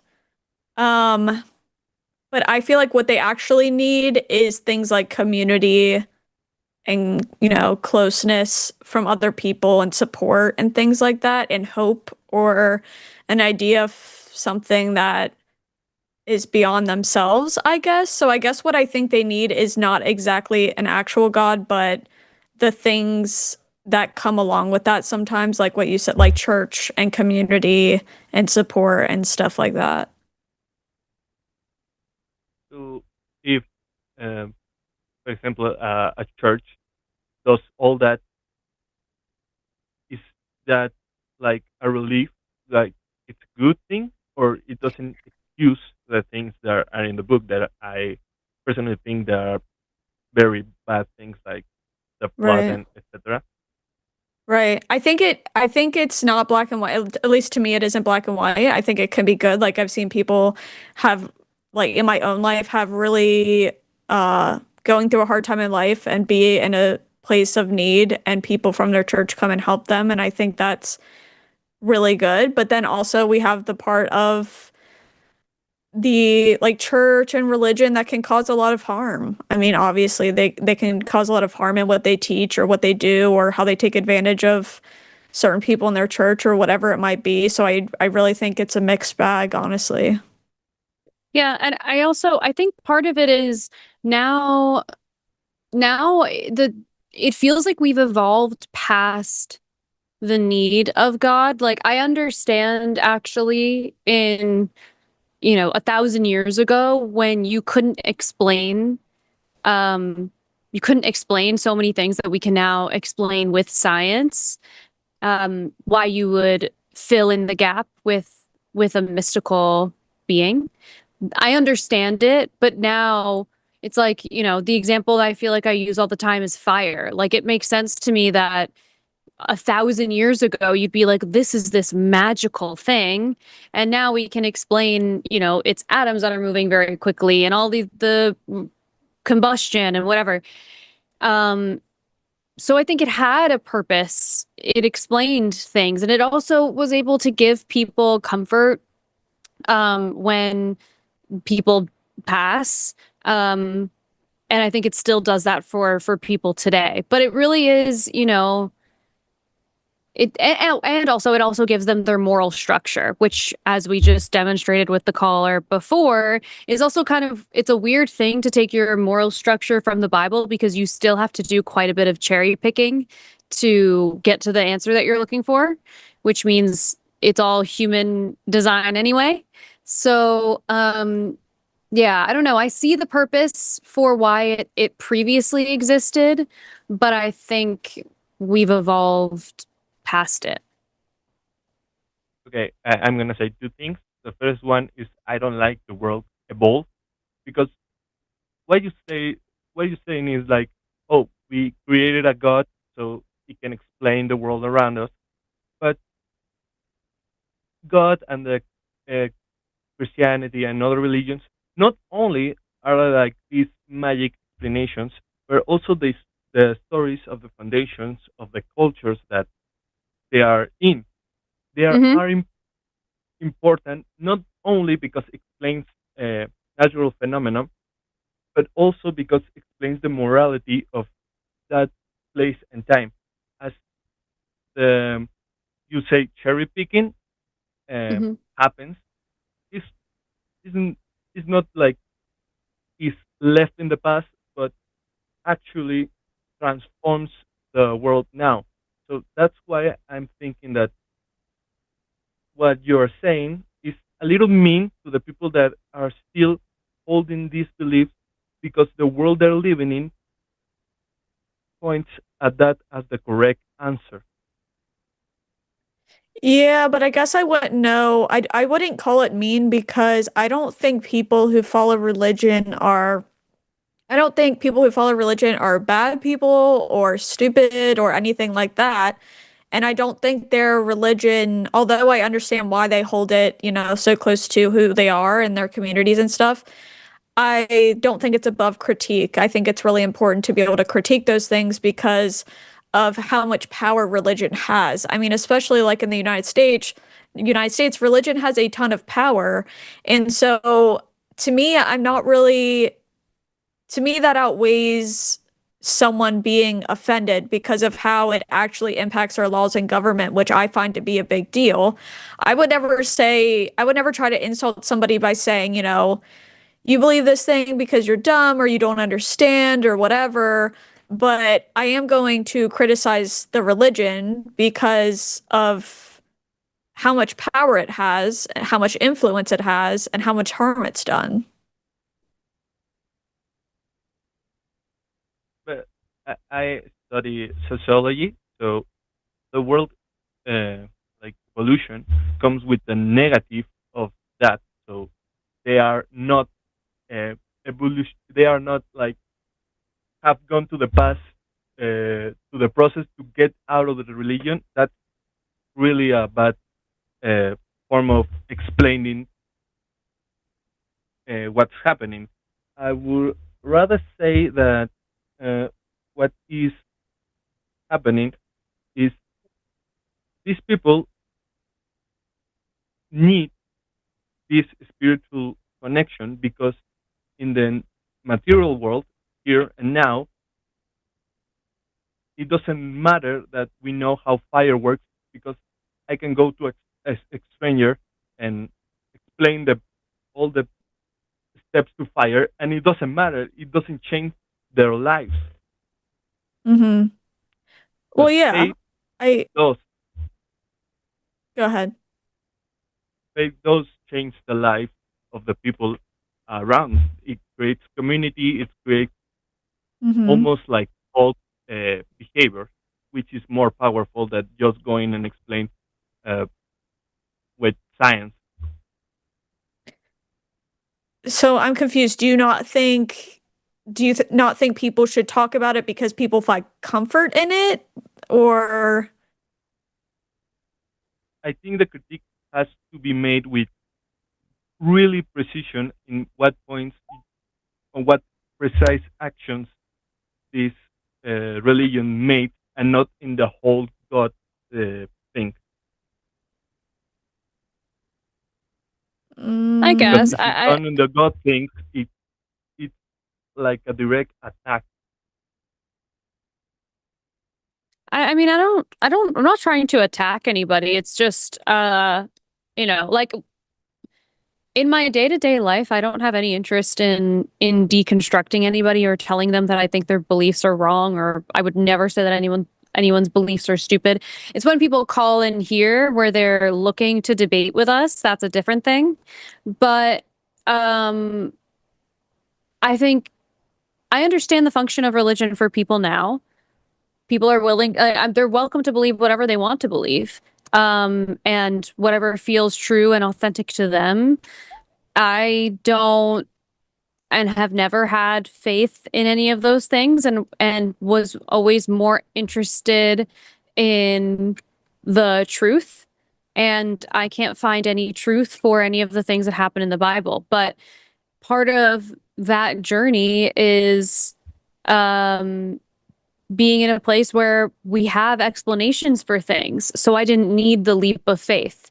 But for many people, there are experiences that they have where the leap of faith is necessary to process things. Like for people who are dealing with like traumatic events, like a really traumatic loss or an accident or whatever, many of those people end up really, really strongly believing in God because it is like the only comfort that they have. And I don't have an interest in taking that away from them. I don't really care. What I do care about is when it intervenes in, like Taylor said, like in our government, or if someone is just calling and they want to debate with me, then that's a different thing. Okay, I'm gonna take an example here. Although you personally don't want to hurt them, look at your chatters. For example, they call me, like, really not that intelligent, for saying the least. What you're trying to while you're trying to debate God and religion, it goes a little bit much and ends with attacks on these people that are just trying to live their life with a little bit more of faith in the world, a little bit more of hope that one day maybe they can reunite with the loved ones, etc.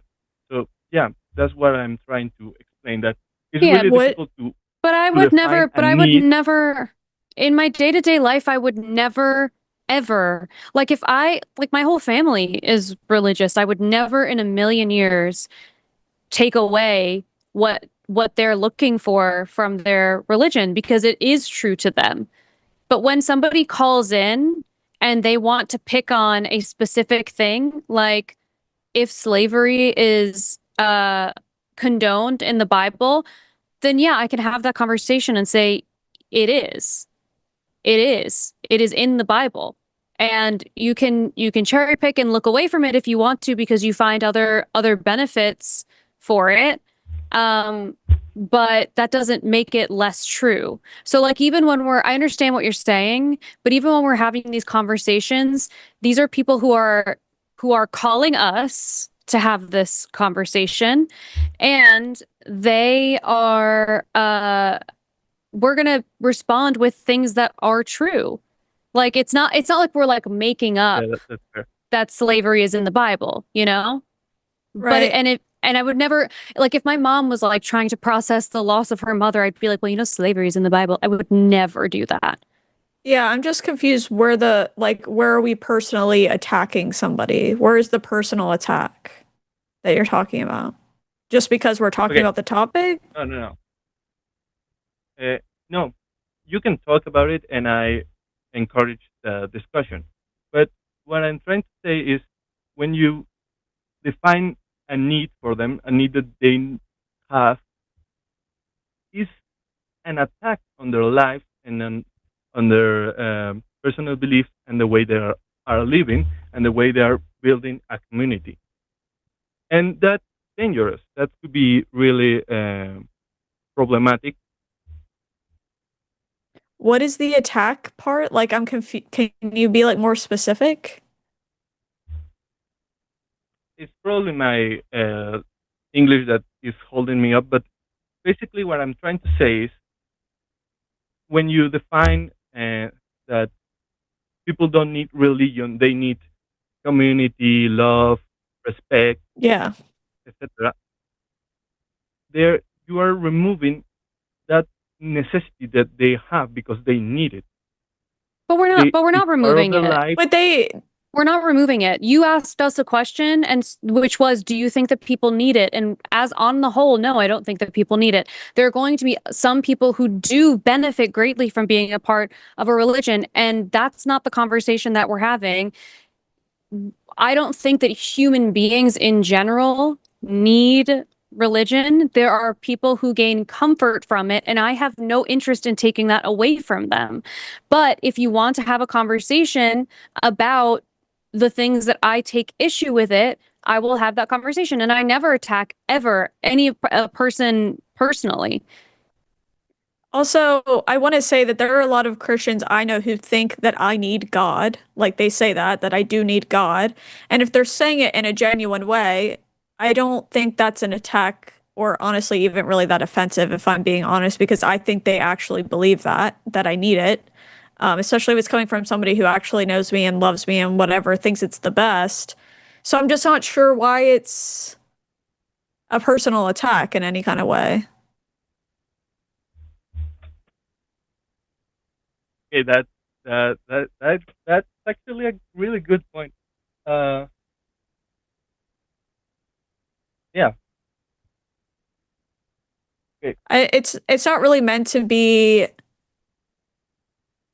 Yeah, I think that maybe it's just not meant in maybe the way you think it is, but there are ways you can say it that sound probably worse than other ways. Like if there's somebody who said you need God in like an offensive way, like you're a terrible person, you need God, then yeah, that would be more of like an attack versus this is what I genuinely believe.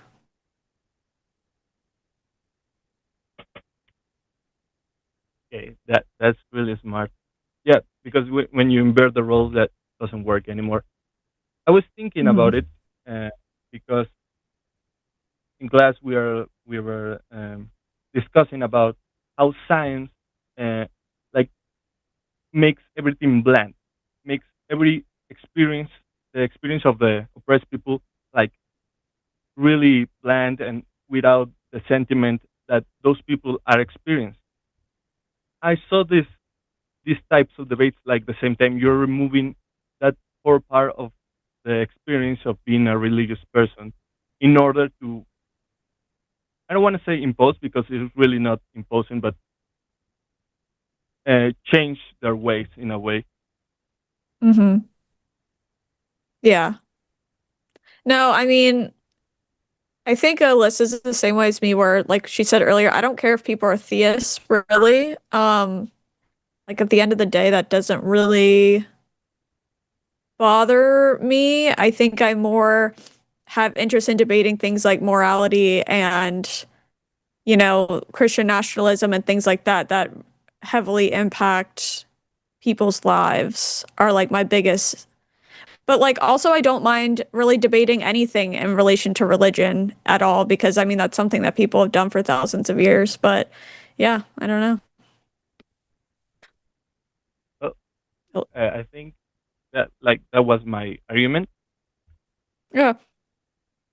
Uh, I think I'm gonna talk it more because yeah, I have like grandparents that are really religious, and if I bring this to them, I'm gonna get another argument. So yeah, thanks for Yeah, it's All right.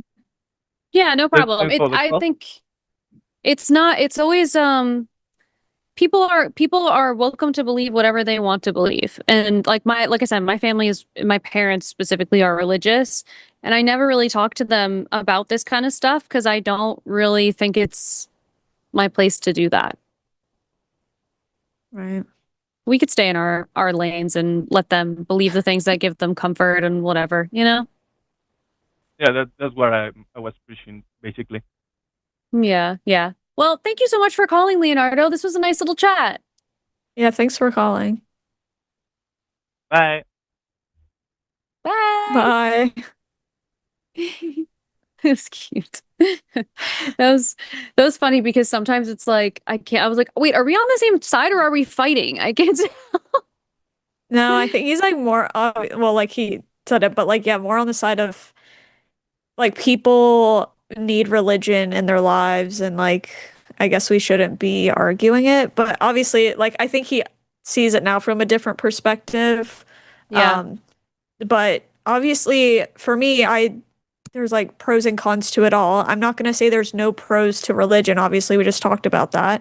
But Yeah. obviously there's a lot of cons that are on large scales. So Well, and that's I an also issue. I think part of it too is Leonardo's calling from Mexico and I don't really know what it's like there, but here in the US, Christian nationalism is actually wrecking our country and taking away people's Yeah. rights. And so like there have been times where I have conversations like between Kevin and I where we're kind of like, you know, going online and debating with people who are theists. It's like are I always check in with myself to make sure that I'm contributing things that are like positive.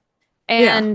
And what I always come back to are the people who are watching who have either deconstructed and feel like they need the support of seeing other people have these conversations and participate in them and chat and whatever. People who Yeah. are wanting to deconstruct, and we've had people call in who were not actually deconstructing. They called in as theists and then later called back Right. and, had a change of heart, and Right. are hopefully living more like liberated lives as a result.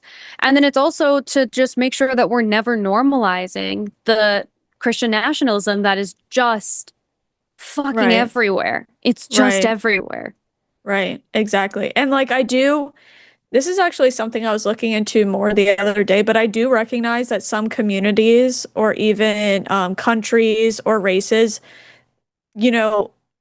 have like almost, I don't know how to say this in the correct way, but almost more to lose if they leave religion, if you know what I mean. Like some people are Yeah. very like their community is everything, obviously, and that's where they Mhm. get most of their support. So leaving that means leaving basically everything. So I'm very aware of that. So when he was saying what he was saying, it does make sense to me, but it's also not a reason to not criticize it or argue, I guess, even against it. But at the same time, I definitely recognize why for a lot of people that's not just something to, oh, okay, I'll just be done with it. Like I get it.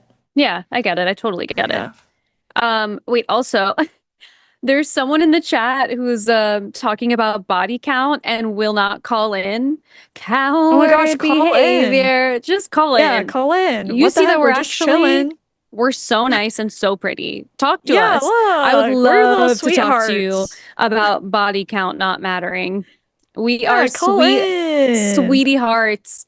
Call in. I would like literally And we'll love to just have talk a about hang. that. Yeah, we'll just have a little This is chat. friends in the chat. Come on, friends. Come on, friends. Let's Call do in. this. Call in. The phone number is 720-619-2288. And you can also use the web link that's in the description if you would like. So Yeah, easy. friends. We make it so easy for you. And it's always the people who are like so brave in the chat that never want to call in. I know, always. And, you know, it's just like keyboard warrior behavior. So I would love if you just called in and let yourself be known and have this conversation with us. That'd be fun. Because virginity is a made-up construct. And it's just me like rage baiting him. Virginity is a made-up construct. Your hymen is not something that you can check for unless you are literally a child. Body count doesn't matter. And you want to know how I know that? Science. And also someone could just lie to you and you wouldn't be able to tell the difference. So what does it matter? So I would love to know. I would love to know what your reasons are to have a little rebuttal there for that. I would really love to know. Yeah, I know. Listen. We gotta keep it. Someone said it's giving Chris Hansen take a seat vibes. Are you gonna see that movie? Oh my God. I can't wait. So, okay, did you watch the documentary? No, I've actually barely watched the show. Like, I obviously know what it is, but I'm scared to watch it because it makes me so uncomfortable. I had not really watched the show either. And so when the documentary came out, we watched it. Actually, not when it came out. I watched it recently, like a couple of weeks ago. What is it on? It is I need to watch it. so fucking crazy. It's called Predator, and it's streaming somewhere, maybe Hulu or HBO. Maybe HBO. It is so crazy. It is so I'm crazy. excited to watch it.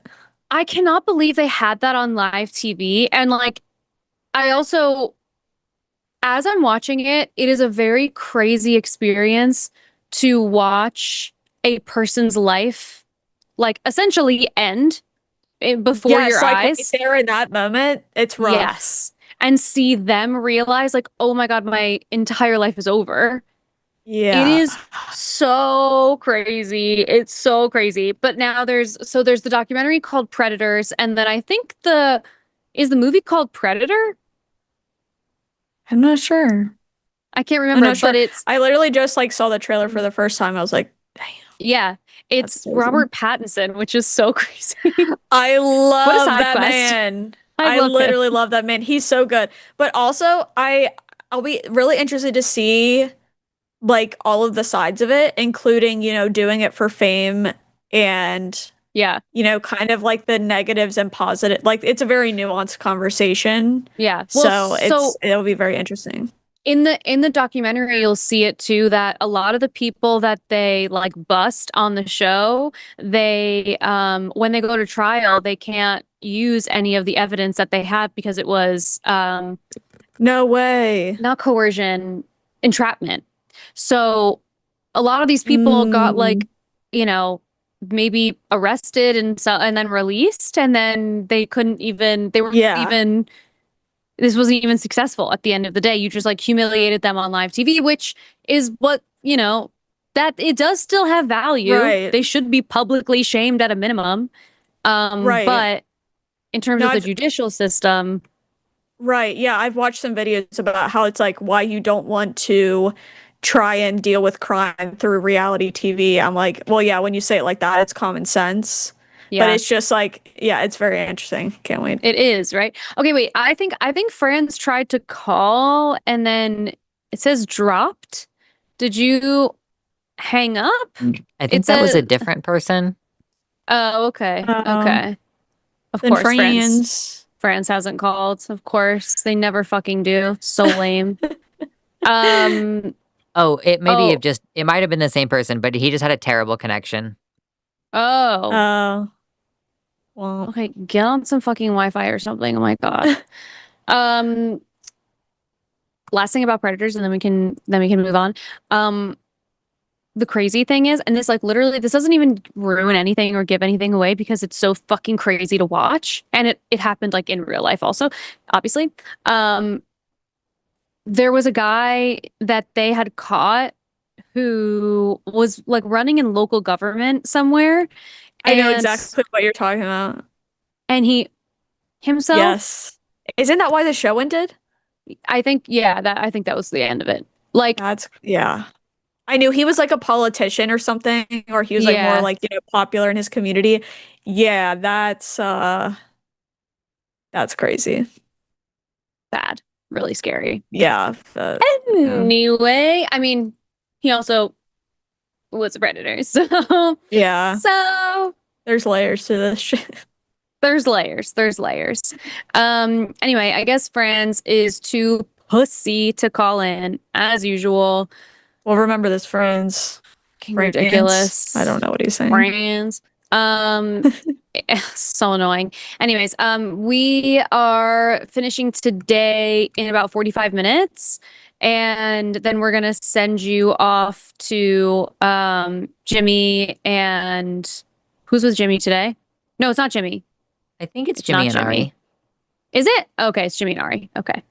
Wait, I need to say something really quick. I saw that the little thumbnail for their debate and I didn't watch it because I forgot. But the fact that the one guy is smoking and it just like freaking it reminds me of Andrew Wilson always smoking cigs like the whole Wait, like which the whole debate? time. Whatever debate they had last week against those like MAGA people. Oh, I need Yeah. to watch this. I know, me need too. to watch I this. forgot, and then it popped up in the chat, and I was like, "Oh my gosh, the one guy would be smoking." It's just like their like signature move for some reason. I don't Yes. understand. I think they think it makes them look tough. Yeah, it on for the- sure. Is it on the Jimmy Snow channel? Yeah, has to be, right? Yeah. Okay. Cool. I will be watching that later. Actually, you want to know what I'm doing tonight? And then actually we should take our last call. My local movie theater is playing Practical Magic. Oh my gosh, I love So it I'm when gonna movie go- theaters do that. They play like older movies. I love that. Yeah, and it's only tonight, so we're gonna go, and I'm gonna have some snacks at the movies and watch Have one so of my much favorite movies of fun. all time. Thank you so much. I'm gonna so watch the new excited. dinosaur movie Friday. The What's the- Last House on Oak Street or whatever it's called. It looks. What is I think you that? would like it. You need to look it up. You need to go see it so that way we can talk about it. Okay, The Last House on Oak Street. Yeah, I think that's what it's called. Oh, wait, did I see a trailer? Anne for this? Hathaway. Oh, yes, yes, yes, yes, yes, yes. I think it looks pretty fire. I love Anne Hathaway. Me too. Love Anne Hathaway. Oh my God. Okay, this is exciting. Ooh, it looks good. It is. It looks good. I think so. Okay, love it. All right, let's take what I think will be our last call. And this is Chris calling from Poland, who waited very, very patiently. Hello, Chris. Hello, how are you guys? Hi, how's it Hi. going? It's getting kinda good, actually. Really? Which I'm afraid to Good. admit. Yeah. 'Cause it's I a love to completely hear it. alien sensation to me. So I don't trust it. Wow. Wow. I'm so happy to hear that. That is great news. Yeah, a few things have happened. So occasionally I would mention that I'm most probably trans. So right now I'm like 100% certain that I am Yay! trans and I am a woman. And it's like my first public coming out. Oh, So, congrats. Congratulations! Love to hear that. Thank you. Thank Wow. you. Okay, that's Most probably great. next time I'll be changing pronouns. Love it. Okay, so this is your last Chris with pronouns they, them, call. Probably. Probably, yeah. Probably, yeah. Okay, this is So, exciting. yeah, I'm having a speedrun assessment on Monday to get on HRT as soon as possible. Because, like, I'm tired of waiting. Nice. Yeah. Yay. Oh, So this is that's- great. I'm so that's one so thing happy for you. That's really good. And that's why Yeah. I feel kind of good, which, like I said, I don't trust. Oh. Because like it's either me being more cheerful and more happy, or it's an episode of mania creeping up. So I'm still navigating. No. Uh, Okay. Fingers waters. crossed that it's just fingers crossed it's just that you are moving into a phase where you're, you know, moving into like a new phase Yes. of who you really are, which is so exciting. It is exciting, and I'm also I want it to be now. I'm very impatient, and Yeah. I want it to be like already done. Okay, and that's going to be like a part of the conversation that I had in mind. Second good thing that happened, I met someone. So yeah, Ooh. that's also kind of cool. Like she like immediately accepted me for who I am, and that was really cool. Oh, good. Like immediately. Awesome. I got friend zoned, but that's beside the point. That's just my That's luck. okay. I have excellent luck when it comes to friends. All of my girlfriends are like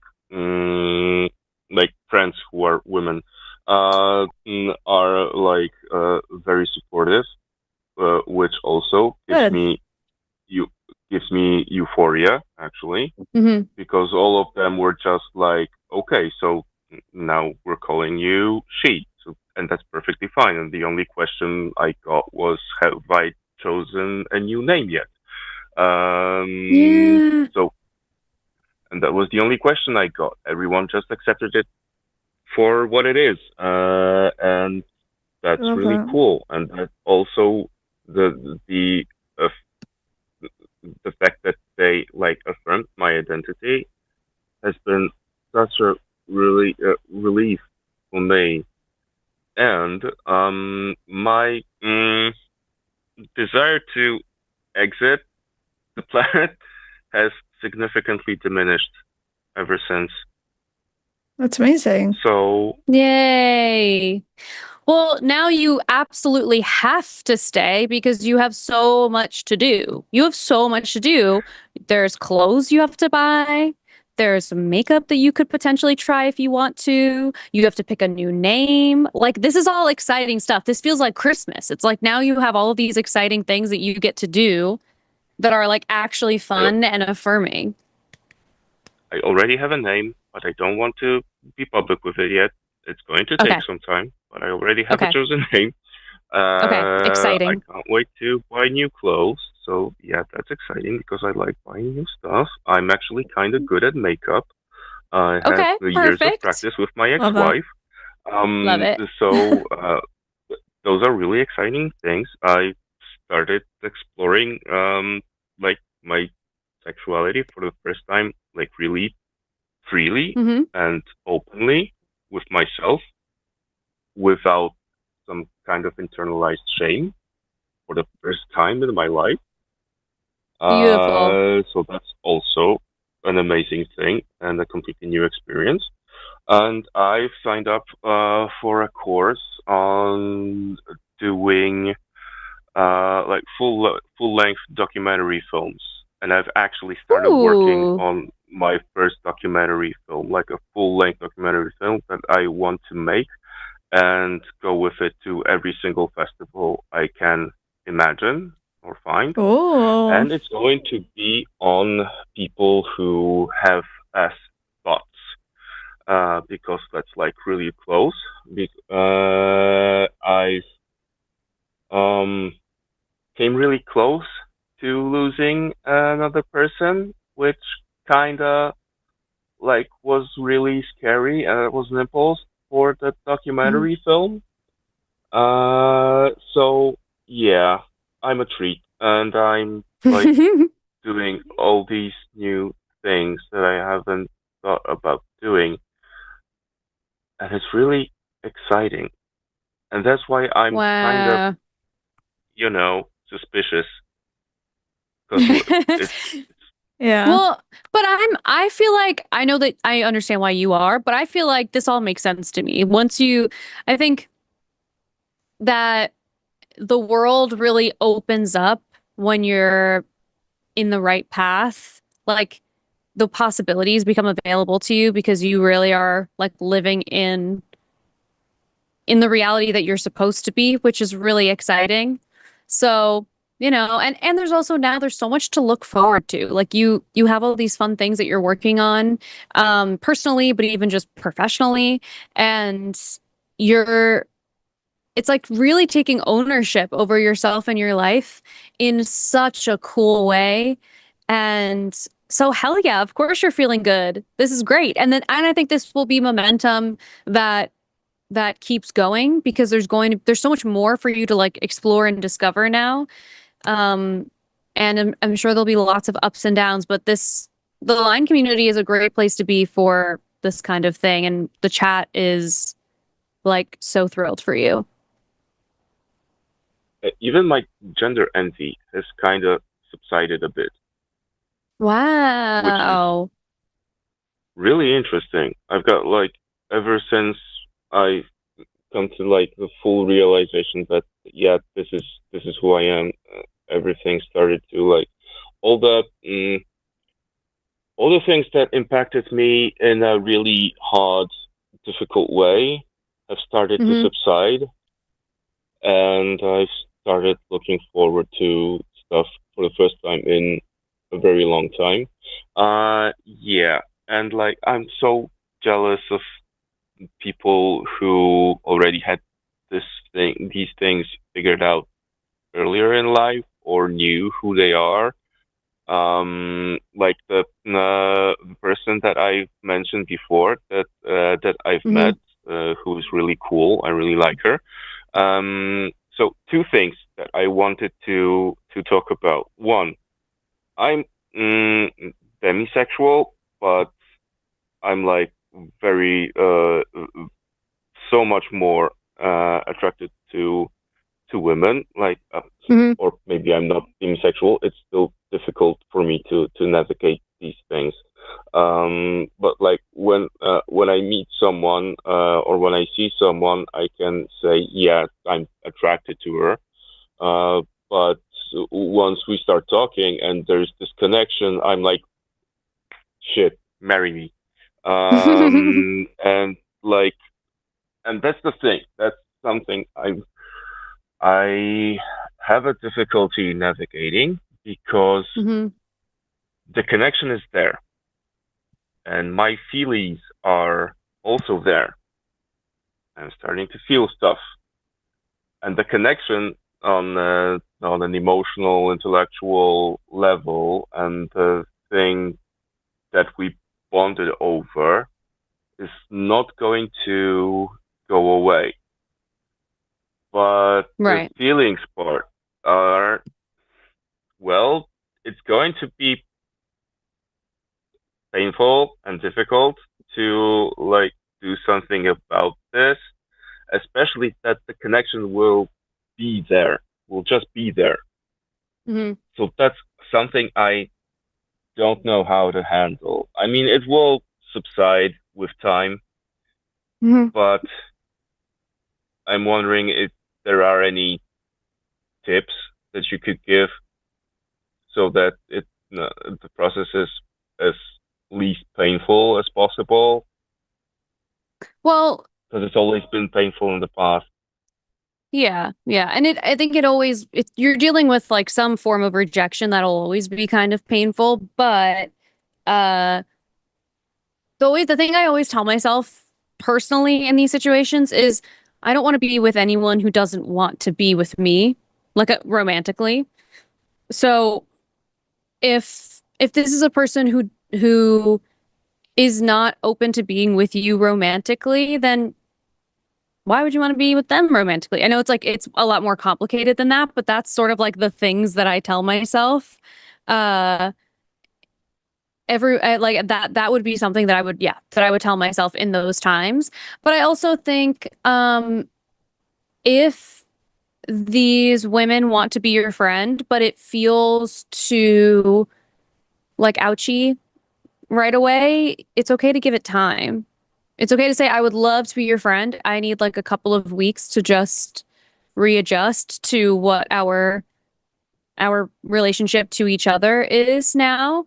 And maybe let's make a plan a month from now and like circle back then. Like I really do feel like space makes a big difference. So yeah, that's what I would say. Taylor, do you have any thoughts? No, honestly, mine would be pretty similar of obviously I can't know what you're going through, but giving yourself like patience and grace and not feeling like you have to rush literally anything because there's such big changes and stuff going on that I feel like giving yourself patience and time and everything you need to the max, essentially. Yeah.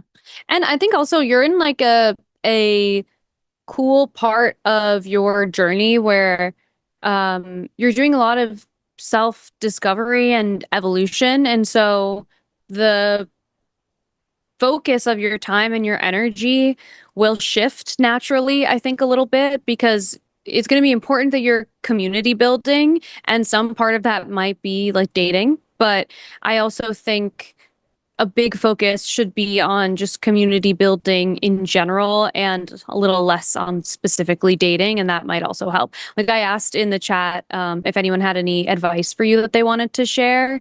And one of them says to turn their not give a fuck meter to the max, especially because they're in Poland. I don't know if it's as rough as it is in the US, but I hear it is still really tough. That was one thing. And then another one from Maureen O'Hara, who we see in chat all the time and appreciate and love so much. She said, Chris needs to find community. Numbers matter. Just ask any minority. So I think, I don't know, community building and really like focusing on this new like project that you have will also help. When you're busy, it's hard to like be stuck on a person. Yeah, that is true.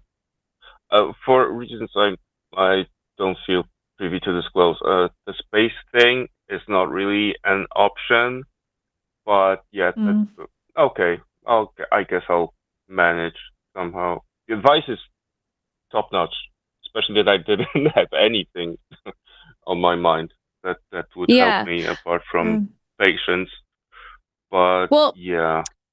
One of the other pieces of advice that I've seen a few times in here that I forgot to mention before is if you can find any method of self-defense that you can learn, like going to like a self-defense class, so that you have that on your side as well will be helpful.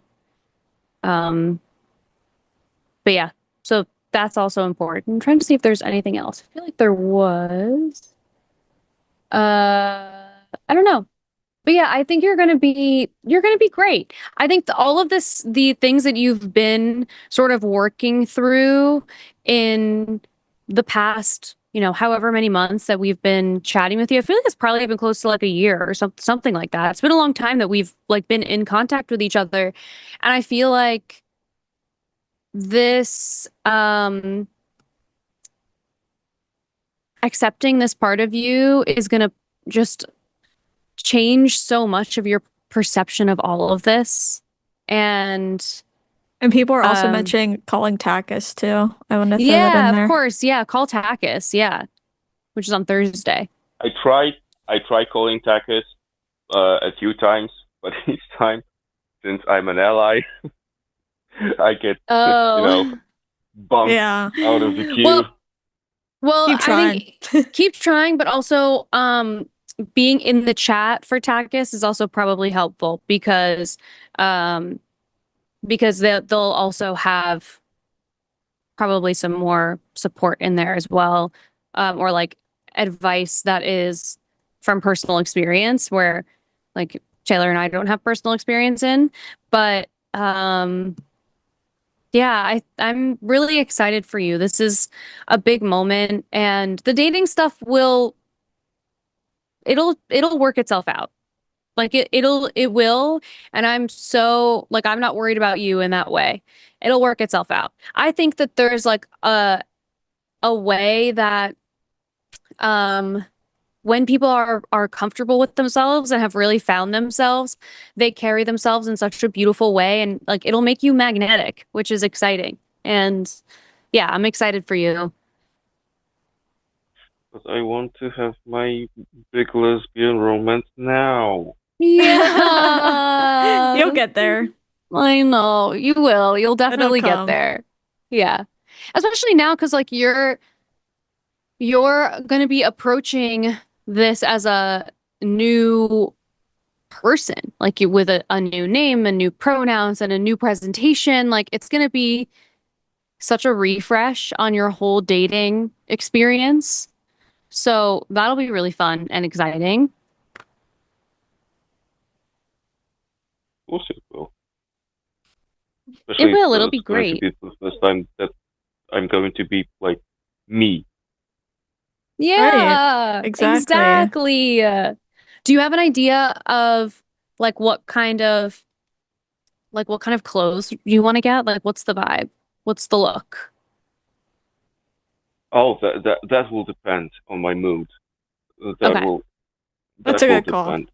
I'm going somewhere between like a skater girl through my goth princess phase, and Love.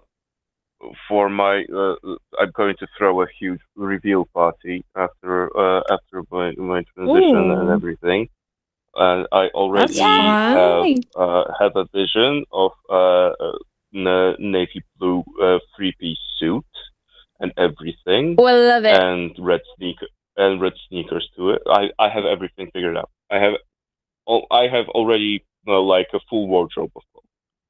I Oh, love okay. that. It's all up here. It's all up here. I love this. I love this. I'm so excited for you. And I'm glad you're also like now that you've decided you like made the appointment, you're like really going for it, which is exciting. And I can't wait to see how this all unfolds for you. If it helps anytime I feel like I need to get some outfit inspo or hair or makeup inspo, I bring my ass right to Pinterest.com. Yeah, I was about to say Pinterest, and also just The best. even like doing physical like vision boards with friends can be fun with like magazines and stuff. Old school style is kind of fun too sometimes. Yeah. Yeah. Oh, wait. Also, Maureen said to tell the people that you invite to your party to bring a friend, which is a great idea so that there's more people there that you can socialize with. That's a great idea. Interesting. Okay. That's cool. That's a nice idea. Thank you. Yeah. Yeah. And the second question that I had, which was actually my main question, but I'm, as per the usual, all over the place. Do you have any tips on how to avoid a certain type that I always fall for? And I mean always. Like, and when I mean a type, I'm talking about at least 3 DSM-5 entries on their resume. On their I feel like resume, that's I'm bonding. This is I'm bonding over like I don't know. I know it's unhealthy, and I want to break the cycle, and I always keep doing the same thing, and then I always keep getting hurt in the process. I Yeah. would say that when you're going into dating situations, you should be intentional enough to know what you're looking for and what you're not looking for. And sometimes that takes time, but you have something that you're definitely not looking for. And so you just have to be on top of, like, when you meet somebody, is this person actually fulfilling what your ideal person would be? And if the answer is no, then you can ask yourself, okay, well, am I interested in this for fun? And I'm okay with sort of like risking my emotions, or do I want to call it here and try and save yourself some potential misery? Yeah. But yeah, I think like learning what it is that you are not looking for, and before you get in deep, be okay with just saying, it's been so nice to meet you. I would love to be your friend, but I am looking for like a different kind of partner, or however you want to phrase it. Yeah, I feel like learning when to cut it off is like the hardest It part, is. but the most important part for sure. Yeah.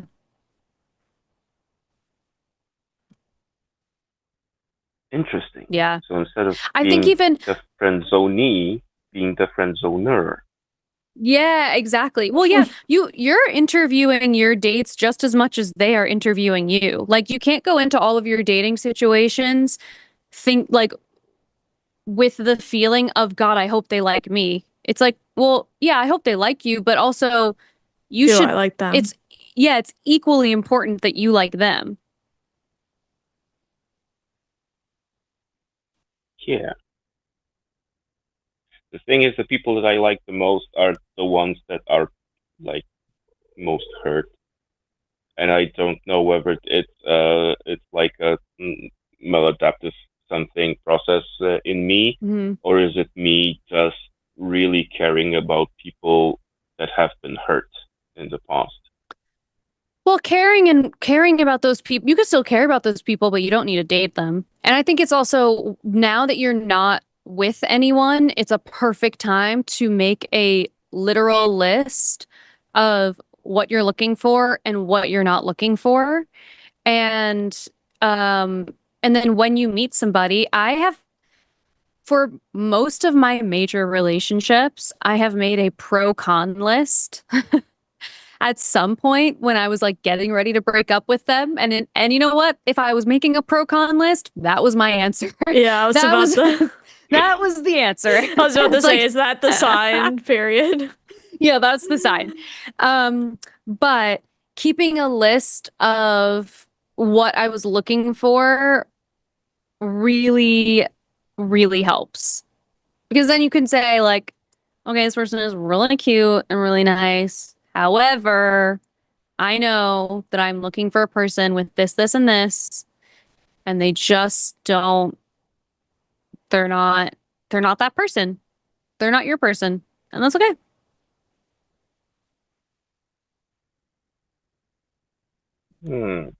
Interesting. What do you mean that I don't have to fall entirely for people that I care about? Like, what do you mean? What do you mean I don't have to go like invest all of my emotions and thoughts and I plans and know. everything Yeah, I in the know. it's first person hard. that I meet? Oh, I know it. It's rough. I've seen that movie before. Trust me, I understand.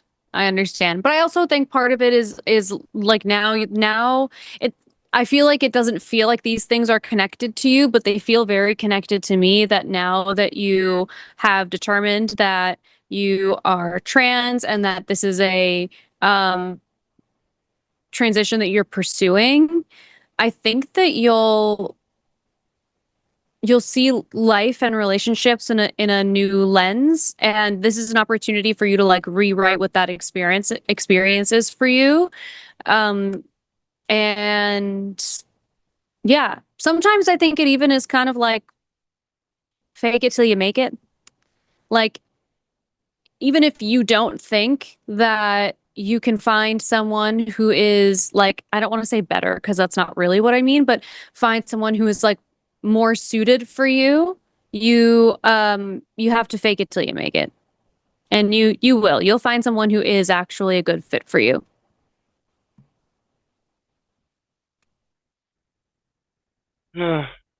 Probably yes. I mean, I am Yeah. gorgeous. After all. Exactly. That's the right energy to have. I don't know. Ever since I like embraced the thing, I really do feel a lot more confident, and I'm not afraid of Good.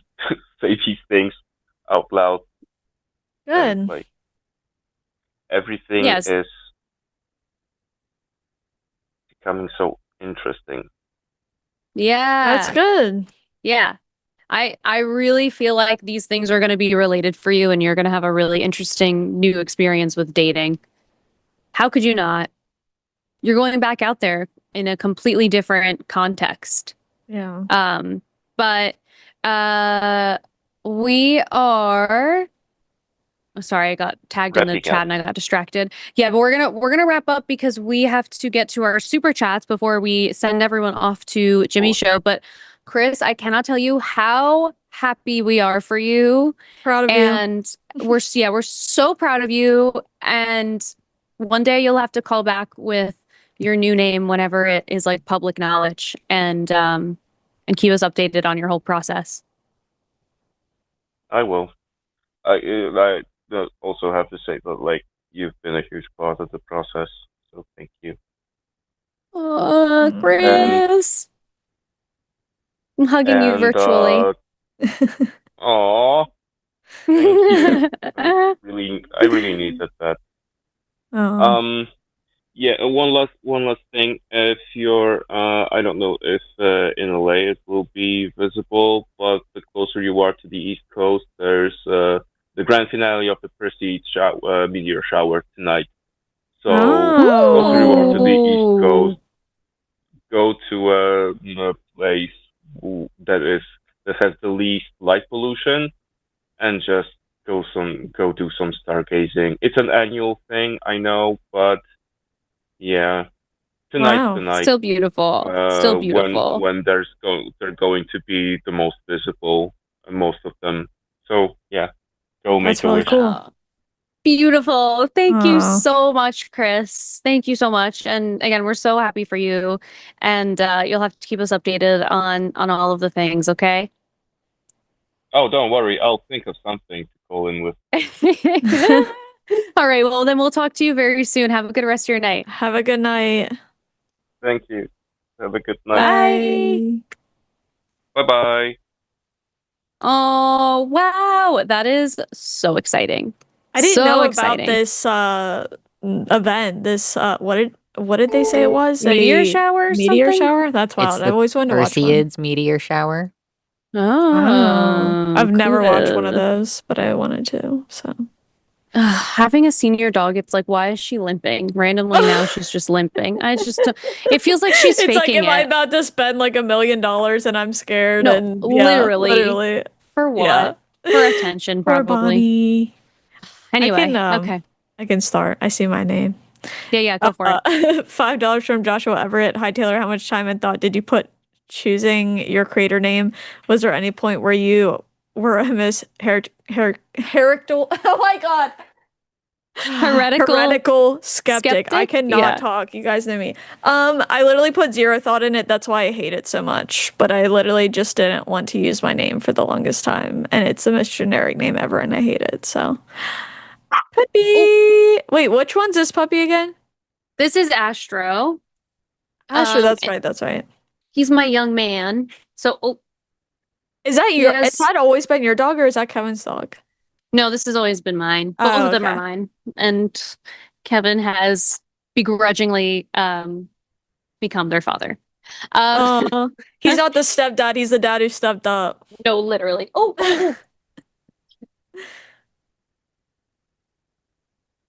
Okay, we have a little cramp. I'm sorry, honey girl.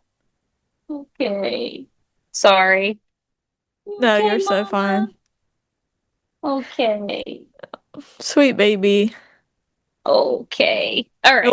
You're like running a nursing home over there. No, I really am. I really am. Okay. Anyway, $5 from Aaliyah True Silver. That's a cool name. 7052. Question for both of you. What's your favorite season? Mine is spring. I love the rain and blooming flowers. Mine is fall. Always and forever. Fall has always been my favorite, but I can really appreciate spring because I also really love rain. Yeah, And me sometimes too. after the long winter, it is really nice to just go outside. All right. $5 from Legally Mod. We're getting a super El Nino this year. Don't count on a cool winter. Really? Don't count on a cool winter. Oh, I know. I low-key like snow. I almost said I snow. love We snow. No, I like snow. I like rain. I like all the things. So that's Me too. sad. I don't like Yeah, that at all. I like weather. I Yeah. love when people say we're gonna have weather. We're gonna have a Like, lot of weather hell this yeah. What weekend. kind? I'm there for it. Oh my God. $5 from Michael from Oklahoma. After hearing about this nurse and what her husband likely did to her, I'm predicting a caller will talk about how much women need men to protect them. I know. I've Oh, been thinking God. about that a lot. I'm like, oh, these are the men that are protecting us, huh? $5 from Nicolo. Oh my, Kibler. I don't know. I'm sorry. I gave my partner crabs. They were stuffed. I bought them on Amazon. LOL. Nice. $5 from Michael from Oklahoma. Are we a Christian nation? I sadly think so. Clearly, many men fully accept that. Sorry. Oh my God, little thing. Accept that women should not publicly speak or teach and miss out on a lot for it. Yes, you are absolutely right. I do believe we are a Christian nation, unfortunately. $10. I don't know what the A is. Is that just Australian? Australian dollars? Oh, okay.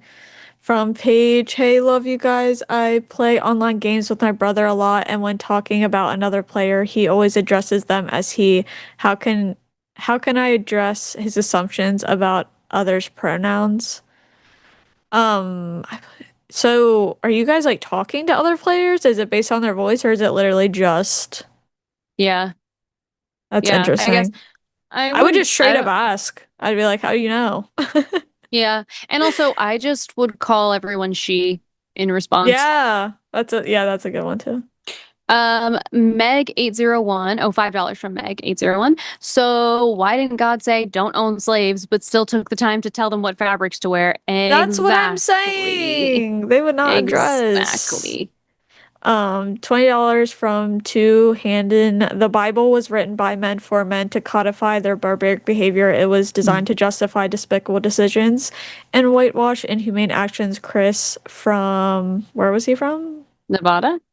Nevada argues from the utility today. Yeah, that was such an interesting. I was shooketh that he hung up on me, but it'd be like I'm that, I not. guess. He had nothing to say.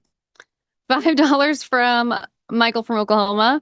Yay, Chris. Thanks be to God for giving us a better form of slavery. Yeah. Such a swell guy. Literally. Praise be, Vom. Such a sweet God. Sweetie. $5 from Kelly Bean. How does this live only have 32 likes when 765 are watching it? Smash that like button, people. Yeah, how freaking Yeah. dare. Yeah, how dare. $10 from the Atheist Mechanic. Hi, I'm Doug Dimmadome, and I don't give a damn about anyone trying to justify biblical slavery. Your book is immoral. Oh my God, Doug Dimmadome. I haven't heard that name in a long time. What is that from again? Something from the Doug Dale Fairly Odd Dimmadome. Parents. Oh yeah, that's right. Okay. $5 from Josh Beben. So does something believe inevitable summon Thanos and Infinity Stones? Being inevitable. Being Yeah, inevitable. I will. You know what? We'll get Chris on. Ask him that question again. $5 from the Eagle fan. There is no God of the Bible, Chris. Grow the fuck up and read the book with an actual open mind. Yes. $5 from Two Handin. I don't watch the line often, but you two, Taylor and Alyssa, may change that. Keep up the good work. Thank you. We're the sleeper hit over here. $5 from Robin Webster. The recently freed Hebrews were not practicing slavery. God set the system up in their society. Oh. You just gave me something to look into later. Yeah, I was like, I need to look that up. I don't know about that, but that would be very interesting. $5 from William Meets. Here's $5 for having to deal with the douche canoe. That is Chris. Thank you. Thanks. $5 from Michael from Oklahoma. It seems Alyssa and Taylor are rather set in their ways, but willing to listen and change with good cause. Maybe get a clue from them, Chris, and stop interrupting. Thank you. It did drive me crazy saying you're set in your ways and then not being, oh my gosh, whatever. I can't. $10 from Perryform. Chris, your dissonance is showing. Wonderfully done, Alyssa and Taylor. Thanks. Thanks. $5 from Joshua Everett. Taylor, when Alyssa steps away, I hope I need an adult. Stop and you want to know what it was? I literally just learned this today. When my iPad is setting this way, I can't use a touchscreen, and when I turn it this way, I can. Oh, weird. Which is like the dumbest thing on planet Earth, but I did learn. I learned something tonight, guys. There you $5 from Space Barbarian. Yay, 666 viewers. $5 from Space Barbarian. Did I just fat finger delete my last super chat? It said, yay, 666 viewers. No, you did not, but you did super chat us twice, so thank you so much. Oh my god, we have a lot of super chats. Oh, whoops. $5 from Aaliyah. It's true. Oh my gosh, why can't I talk? True Silver. So just want to say you can be demisexual, straight, /gay/bi, and on the A spectrum all at the same time. I'm gray sexual, demisexual, and lesbian. Ooh. Thanks for the info. You're not going to remember, but if this is the person who calls in regularly, it's actually Alia through Silver. Alia. Have we spoken to them? Alia. Oh, I don't know if you have, but I have. Oh, I don't think we have. Cool. Okay. Wait, is this the same as... no, there's someone named something Silver... Okay, no, I don't know. Not Aliashana Silverbow. Silverbow, yeah, that's different. Okay. All right. $5 from Silly Spaghetti. Chris was such a delightful call to end the night. I agree. Yes. Someone saw Chris and they thought it was the same Chris, and they're like, I can't believe you're still on this call, but it was a different one. Okay. $5 from Space Barbarian. Yay, proof of another dog. 2-0 versus religion.